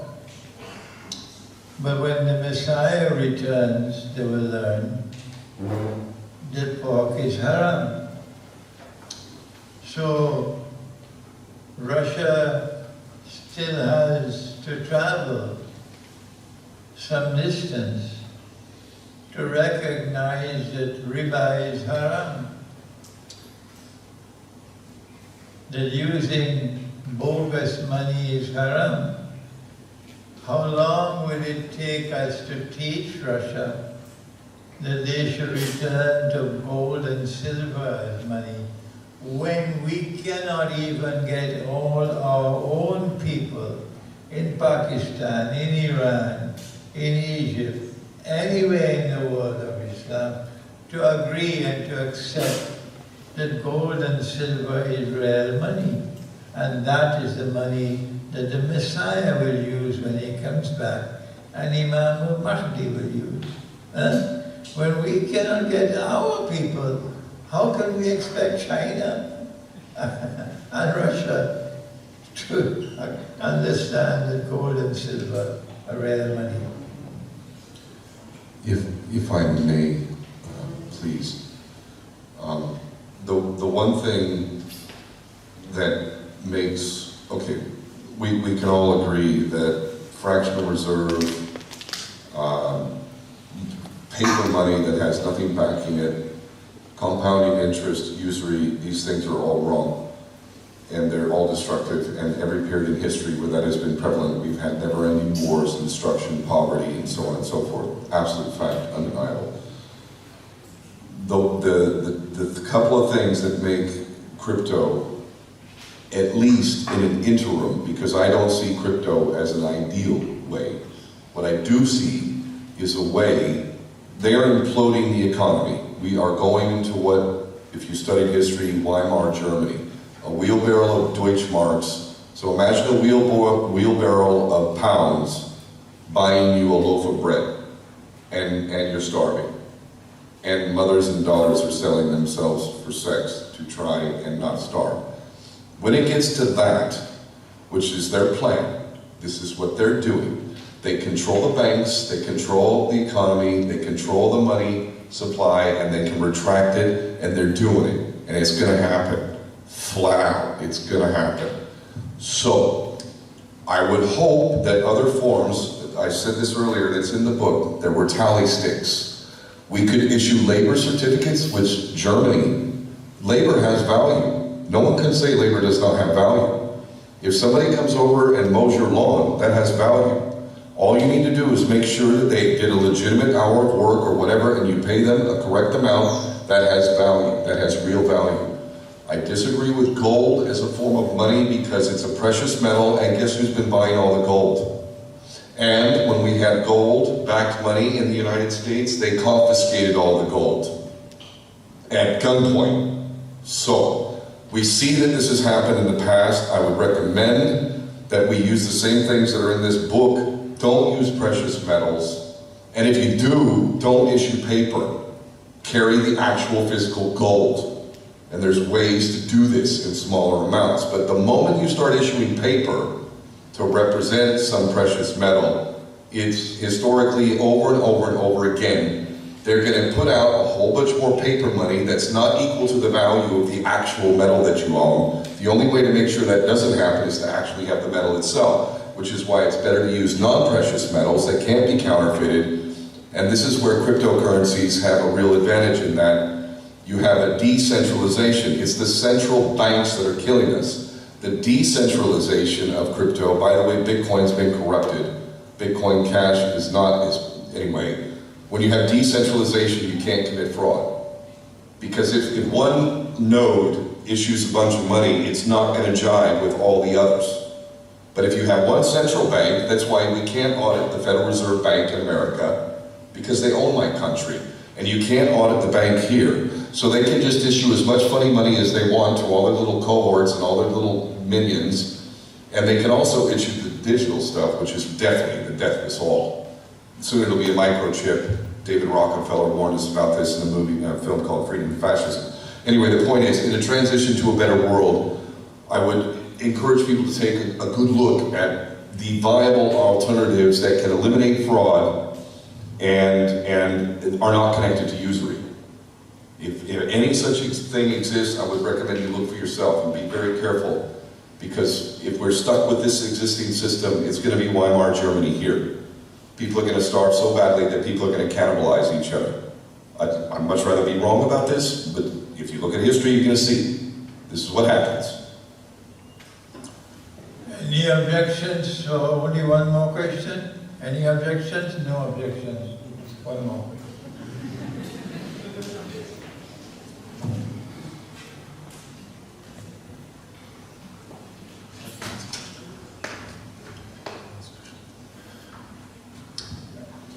Are you familiar with the Christian eschatological prophecy of 7 years of tribulations, according to which the judge's actions as public politicians will last 7 years? No, I'm not familiar with it. Sorry. Now then, we asked Javid for permission to have this event tonight for 2 reasons. Number one, we wanted to bring clarity to your minds and to the larger audience outside who will view the video. Clarity to understanding what is happening in Gaza, in the Holy Land. And mashallah, I believe we have done that tonight. Number 2, we do not want your hearts to end up in despair. We want you, having got clarity to the subject, to have hope in your heart. The truth will eventually prevail over falsehood, and justice over injustice and oppression. And I believe we've achieved that tonight. So we want to end by giving thanks to Allah and also to Javid, who so kindly got the owners of this hall to give us the hall free of charge. May Allah bless them all. And thank you. Wassalamu alaikum. Please.